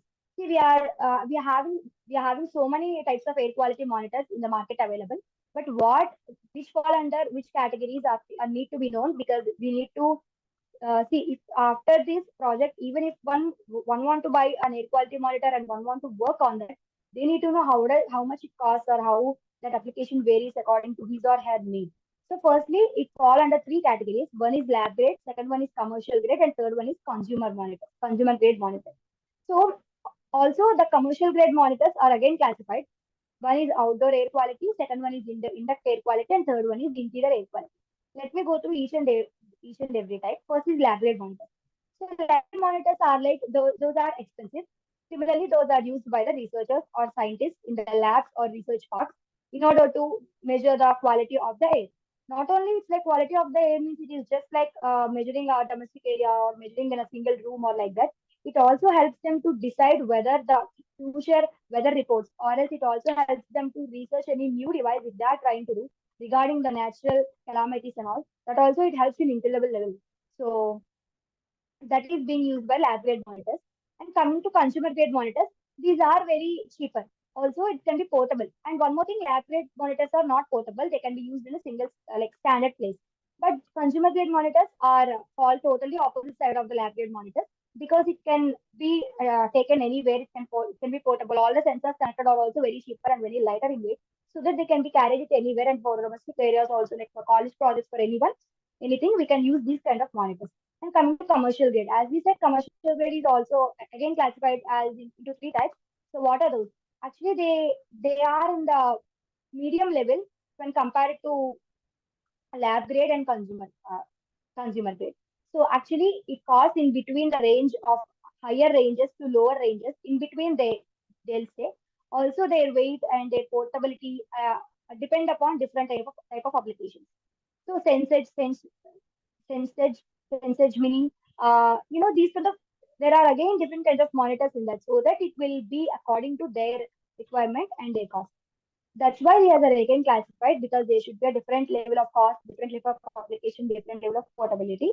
So one is in the outdoor air quality monitor, second one is induct, and third one is interior. What are outdoor air quality monitors? So outdoor air quality monitors are ambient air quality monitors in which they just collect the data out in the outdoor locations, not in the domestic areas, like not in the indoor, like there should be any closed roof like that. So in that cases, it will measure. And also it can measure like particular matter, ozone, because they're all in the outdoor applications, right? Also, this can be helpful as an application for maximizing the HVAC efficiency.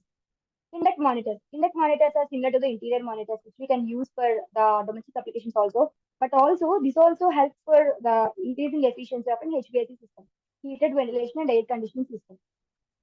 Similarly, interior monitors. Interior monitors also used in the domestic areas only, but it will not work on the HVAC purposes. This will work on the index monitors work on HVAC purposes. And interior monitors are used in like they are have huge applications. For example, for carbon dioxide, for outdoor pollutants, and to measure the manual inspections, anything they can be used to measure even for humidity and temperature. So after that, we're gonna see pros and cons of this project, and we'll just move to the simulation of the code. So this is about the documentation. Let me shift to the presentation.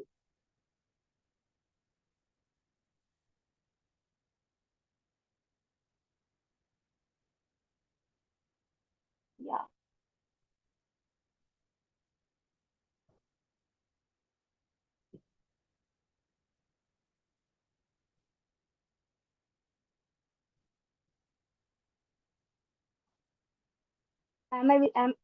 Was my screen visible, ma'am?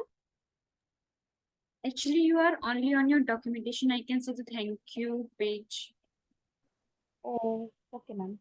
I just switched the slide, but I think it's not loaded yet. Are you sharing the entire screen? Then only you can choose the tabs. It will be. Yeah, ma'am, I'm sharing the entire screen. Is it visible now? No, it's not visible. Okay. I think we have to reshare. Okay, ma'am. Let me share again. Hmm.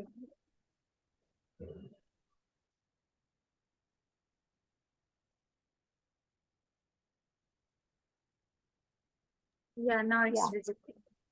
Okay, ma'am.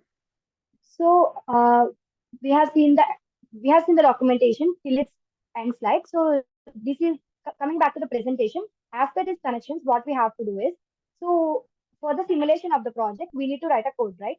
So to make the microcontroller or Arduino work, we need to write a code. So I have used the reference for this for getting the for writing this code. Firstly, we need to implement the humidity temperature values in the float variables only because we have even minute points are also very important while measuring these kind of sensors. So we use float variables for this, float data type for this. And coming to this, we have to print in if the values are same as our like see if the values are same as our pre-described values, it will not print anything, it will just return back. But it will just display text color, text size, font, cursor, and it will just measure temperature. We can set the cursor how we want, we can print the length, anything we can print. So just we need to give all the instructions to the Arduino board. After that, we need to measure the gas level. So from this, the game starts. Here we have to go for if-else conditions. So in these conditional statements, so if the quality is good, it will print the quality. See, here there are prescribed values. For example, let's see, here we have given 181. So if it is less than 181, it will print good. Or else if it is greater than 181, also less than 225, it will print poor. Or else if it is even more greater, it will print very bad. Similarly, as this is for an example for gas level, similarly we can have for particulate matter and smoke for carbon monoxide, etc. So this is the value of the data we have to make the input data for the code, like for the Arduino board. After that, we have the simulation here. So similar connections are made again to all the display boards, sorry, all the sensors. After that, from the input, like from the input of the LCD sensor, this is the 16 by 2 LCD data screen. So all the input connections are made to the Arduino. Similarly, the V in port and oscillation port and display port and ground port are connected to it.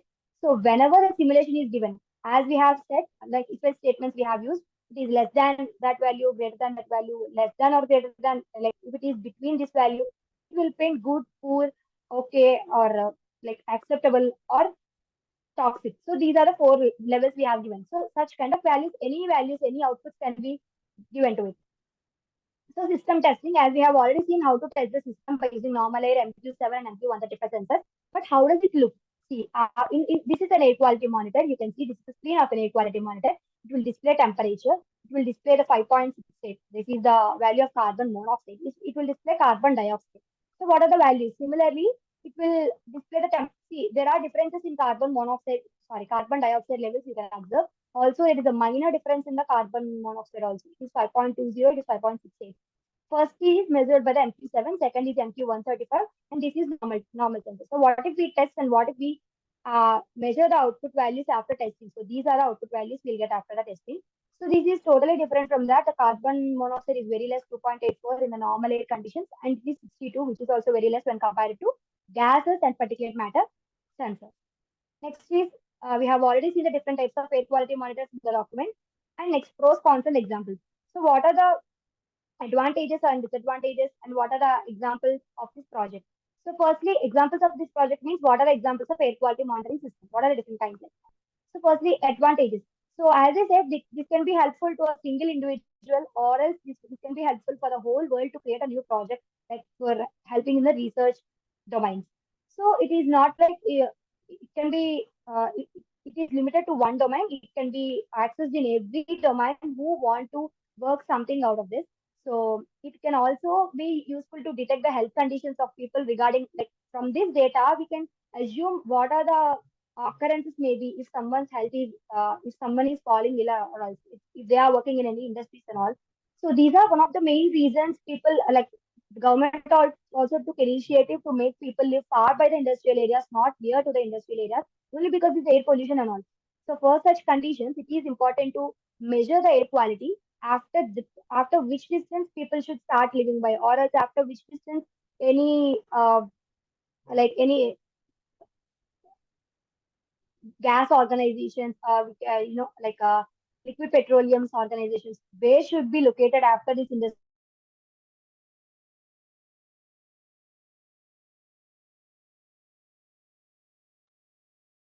Kanchana, your applications. voice. Ma'am? Okay, now you are audible. Yeah.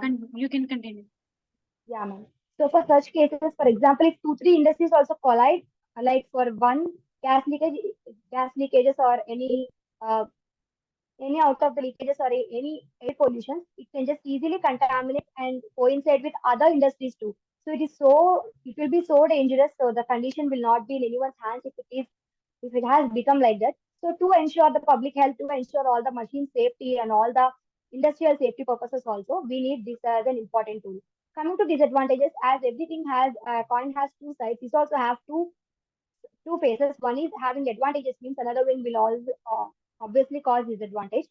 That is, it has cross sensitivities. Also, it is so sensitive that even a small measurement, it should be so sensitive. It is a bit difficult part, because if it is having even a little bit of any like error value, or if it is not detecting that error value, means it can lead to the, like, people who is observing output may think that everything is okay. But what if it is not detecting, and what if there is a problem in the outside air?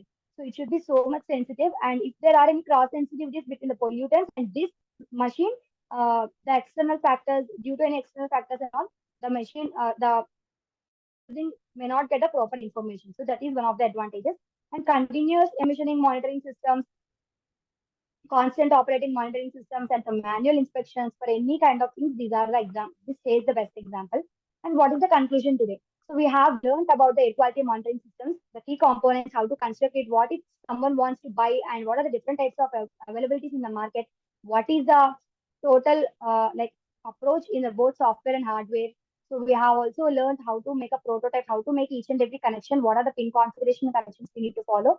Similarly, the code and simulation is also done. So any project, if you want to release in the market, or else if you want to use it for our own purpose also, firstly we need to test the software. If it is okay, then we start uh, buying hardware to make the connections and to connect. So we have seen both hardware and software applications in our project.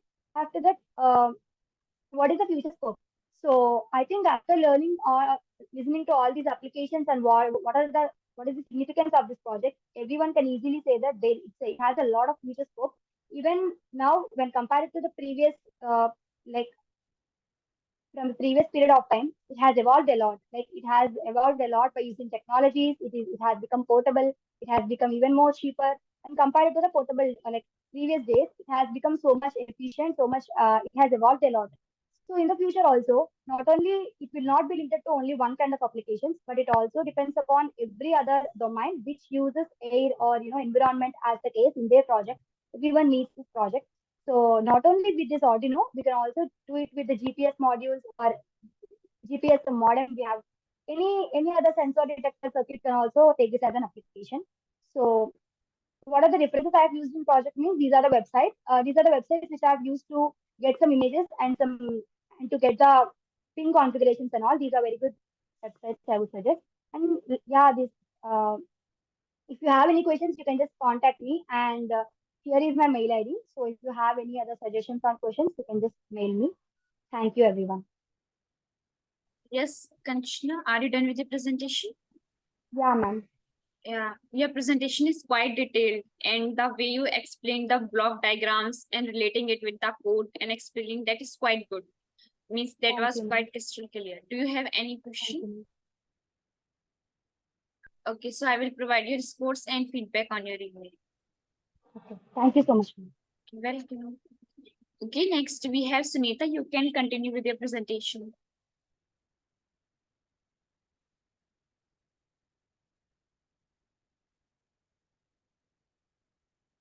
Sunita, are you there?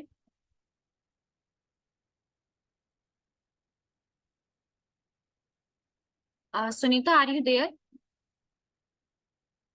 If you are there, please confirm and start with your presentation.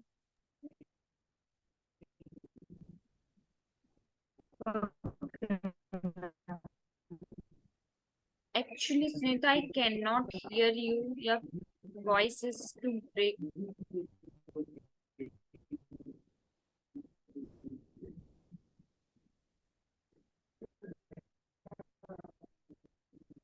Please see if you can able to resolve the issue. Okay, ma'am. Okay, fine. You can continue. Now is it okay, ma'am? Yeah, I can see your presentation. Okay, ma'am. Good evening, ma'am. Myself, SUNEETHA. I completed my BTech in JNTK Nashrapad. Here, I am from Embedded Systems and IoT batch. My task is building a simple air quality monitor prototype. And contents of my presentation are: what is air quality monitoring, purpose of air quality monitoring, and types of air quality monitoring, National Air Quality Monitoring Program, simulation diagram, prototype, conclusion, and references. These are the upcoming slides. And what is air quality monitoring? We know that there are so many pollutions are present in the air, and measuring how much pollution, on what level of pollution, what is the pollution is nothing but air quality monitoring. Air quality monitoring refers to continuous measurement of specific air pollutants, also known as criteria air pollutants. It can be measured in some units like ppm, parts per million. Obtained air pollution can be analyzed for our requirement. And purpose of air quality monitoring. As we all know that the necessary thing for our living is air, and if you neglect the air, if there are any pollutants like hazardous gases, and if there are any toxic material, it directly impacts our health, and the plants, animals, all are affected. And by this we can know air is an important thing in our life. So it's necessary to maintain that air. Air quality monitoring is an important tool for improving air quality, protecting public health, and ensuring compliance with the regulations. It can also be used to identify pollution sources, monitor climate change, or support research and development. And types of air quality monitoring. There are mainly 4 types of air quality monitoring. These are stationary source emission, on-road, ambient air quality, remote sensing. Stationary source emission is nothing but if you have any factory, the factory can't move, so we have to move the equipment to that factory, and by placing the equipment or machinery near the factory, we can know the how much emission is through the factory, and we can calculate how much air pollution is there. It will be in limited limits, or it can be or it can cross the limits. And by knowing these values, we can monitor the factory, whether it is not hazardous or hazardous. And on-road mobile monitoring, as we know that vehicles are moving on the road, it consumes fossil fuels and it produces carbon dioxide gases and some toxic gases. We can monitor this pollution by pollution monitoring system. The method is used for this is on-road mobile monitoring. Here we can see on roads these vans are monitoring the pollution. If there any pollution levels is high, they can make any penalty, or maybe pollution may caused by some vehicles, like some vehicles, some motors produce so many hazardous gases that motors can be replaced and they can be punished by any punishment or any penalty. And ambient air quality monitoring. Ambient air quality monitoring is directly used for measuring any outdoor air pollution, and it can be used for anywhere, and this is mainly works on principle of comparison. Like if you give any certain value, like it should be near 250, then if the limit is crossed, then it will directly indicate the buzzer or whatever system, whatever elect system we connect. And it is required to determine whether the geographical region or area is meeting the national ambient air quality standards. By NNAQS, the standards only we compare the air pollution is with a particular limit or it crosses the limit. And it can be used for measuring carbon dioxide, oxides of nitrogen, ozone, particulate matter, PM, and volatile organic compounds. And last one is remote sensing or satellite monitoring. This type is mainly used for measuring a pollution for a particular country or particular state or particular region. For example, if you want to measure our country pollution level, like average value of our air pollution level, this method can be suitable. And National Air Quality Monitoring Program. This is one of the program and like organization. It is established in 1984 with the coordination of seven stations at Agra and Anpara. This network consists of 804 operating stations covering 344 cities, towns in 28 states and 6 union territories of the country.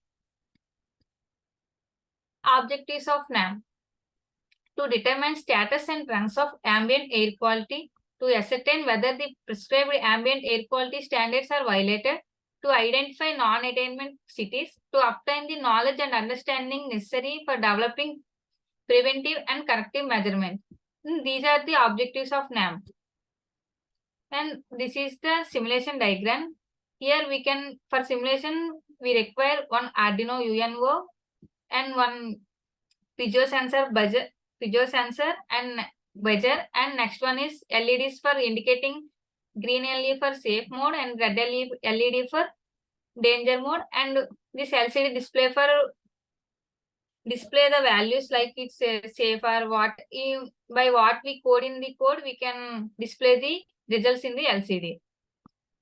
And we use for buzzer, it is an output device, and here the input device is sensor. If the sensor gets any smoke, it gives input to the Arduino, and Arduino gives output to the buzzer or LED, and likely it gives input to the LCD. The LCD displays the values. And this is the prototype model.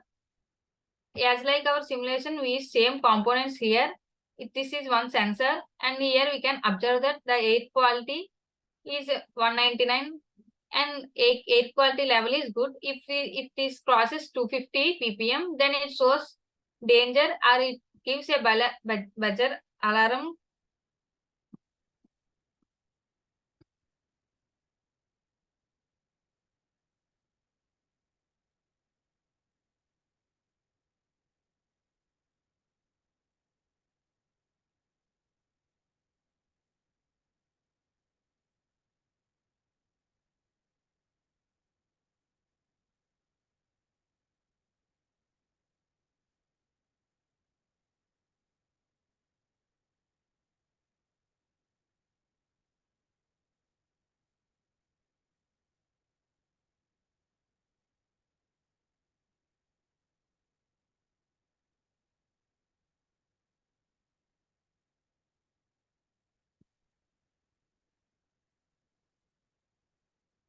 Ma'am, is my screen visible? No, I cannot see the Okay, ma'am. changed screen. I can see only the conclusion slide. Okay, ma'am.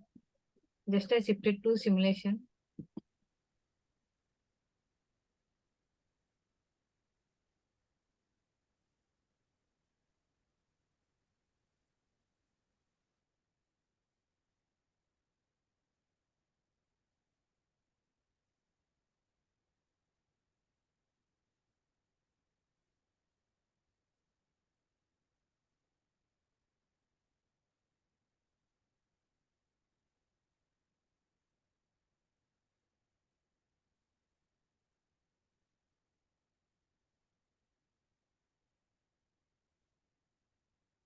Ma'am, now is it visible? No, now I cannot see. I think you have to reshare on your screen. Okay, ma'am.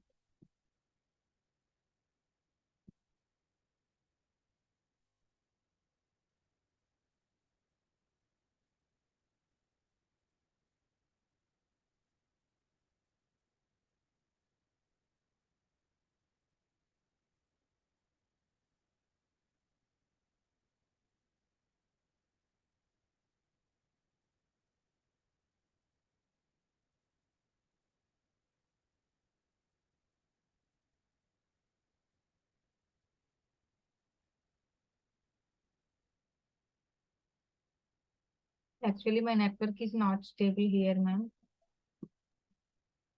You can see if you could able to resolve the issue. Ma'am, Yes. it's loading, ma'am. Actually, I done simulation on my own by writing the code. I try to share this, but it's slow. It's so loading. So now what? Will you able to show the technical part or what? Yes, ma'am. Actually, prototype model I have done in Tinkercad software.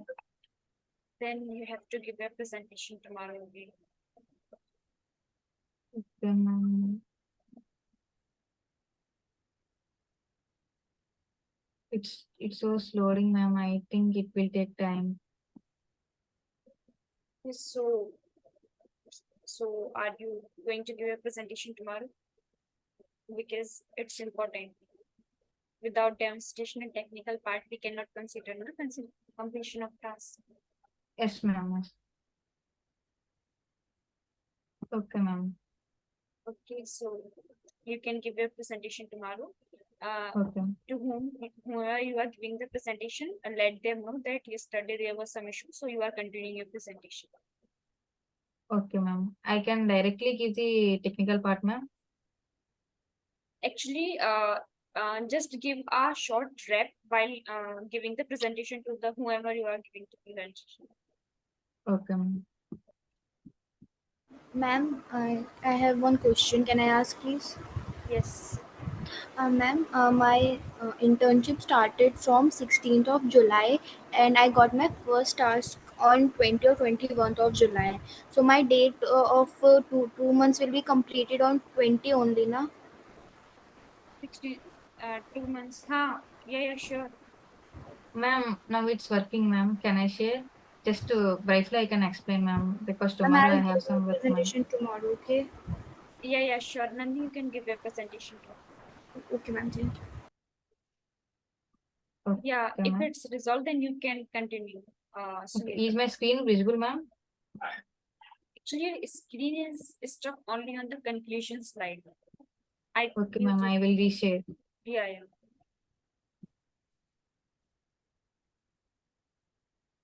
Now, ma'am, Yeah, now I can see. You can go ahead.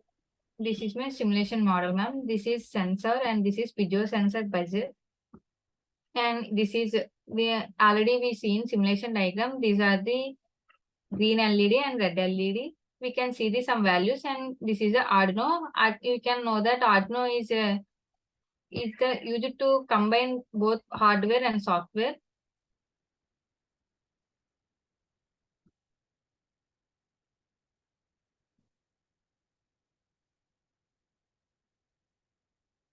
Now the fresh air flowing in this mode. That's why it's so safe.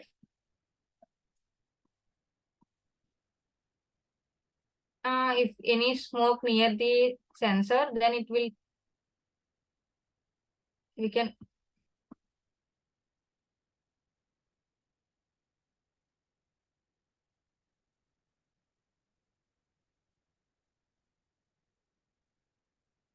Ma'am, can you observe the alert message and beep sound? Actually, any sound is present. I cannot hear any sound. Yeah, but smoky portion I can able to see when you were showing. Yes, ma'am. And by the time when the smoke is near the sensor, the LCD displays alert, ma'am, evacuate alert. Can I simulate again, ma'am? Yeah, sure. You can do once more. Okay, ma'am. Observe once. When the smoke is near the sensor,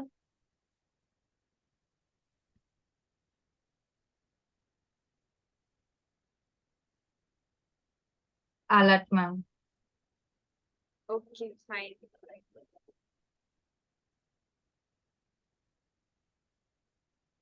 Yes, ma'am.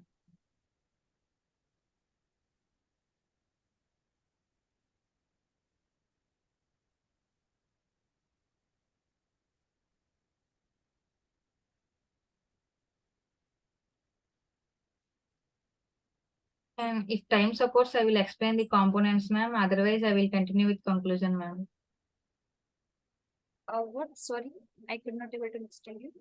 If time supports, I will explain each part briefly, ma'am. Otherwise, I will continue with conclusion, ma'am. No problem. You can go ahead as you prepare. No issues. We Okay, can ma'am. have. Okay. And these are the key components of air quality monitoring. The key components of air quality monitoring are Arduino, sensors, filters, analyzers, and sampling instrument. Arduino, I have already said that Arduino is a combined platform of both software and hardware. If you want to any device Sorry like to interrupt. If you are changing your slides, are you on your conclusion slide only or any other slide? ma'am, Because are you only on your conclusion slide or any other slide? Because I can see conclusion slide only. I am on other slide, ma'am. Okay, I will reshare. Yeah.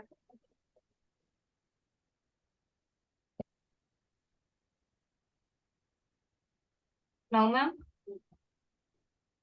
Yeah. Go ahead. The key components of air quality monitoring system are Arduino, sensors, filters, analyzers, and sampling instrument. And I am already said that Arduino is a open source electronic platform based on easy to use hardware and software.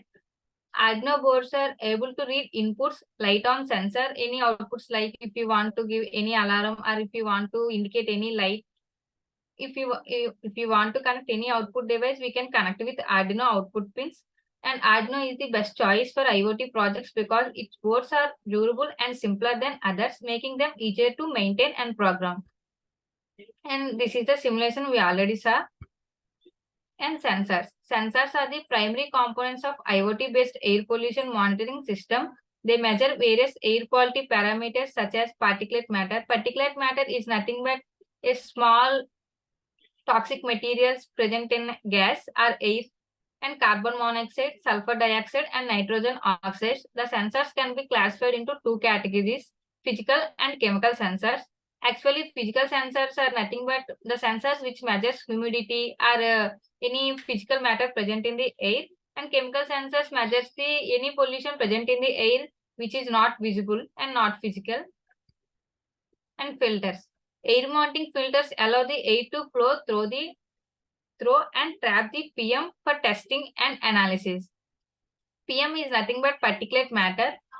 Lab technicians use gravimetric methods to determine the volume of particulate matter as weight in a given volume of air, generally expressed in parts per million.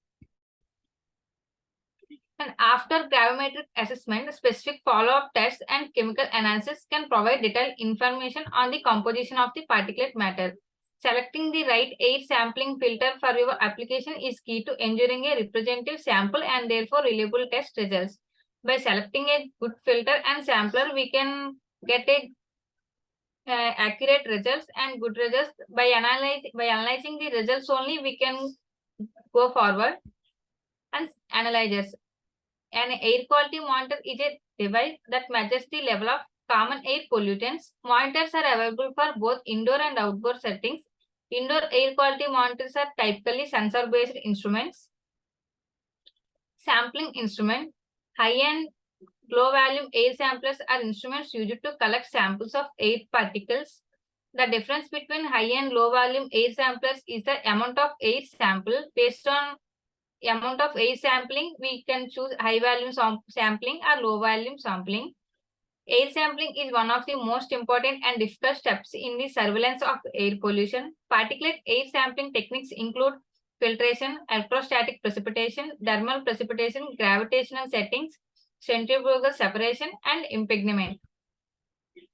Air sampling and monitoring help protect air quality, human health, and the environment. PCE RCM10 is a portable handle air quality particulate counting meter or a particulate counter used to monitor particulate matter PM concentration in the air. PCE RCM is one of the model where we can easily measure the minute pollutant in the air also.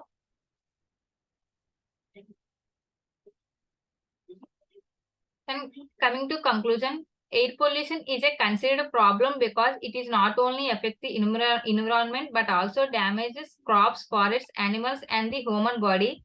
By using different techniques and instruments, finding air pollution level is the best way to predict any dangerous due to air. And these are the references I have taken. Any questions, please free to ask me. And here is my email ID and contact number. Okay, are you done with the presentation? Thank you. Yes, ma'am. Okay, fine. Though I cannot see, I think there is again network issue, but it's okay. You made the reference as well as that slide, question and slide. You know? Am I right? Yes, ma'am. Yes, ma'am. Okay, fine. Okay, rest your presentation was good. And Now you can yeah, pick, ma'am. yeah. Perfect. Now I can see. Okay, rest presentation was okay, quite good, and you explained also, and demonstration was part also you included in that. Rest, do you have any question? No, ma'am. Okay, so I will provide you scores and feedback on your review. Okay, thank you, ma'am. Very good.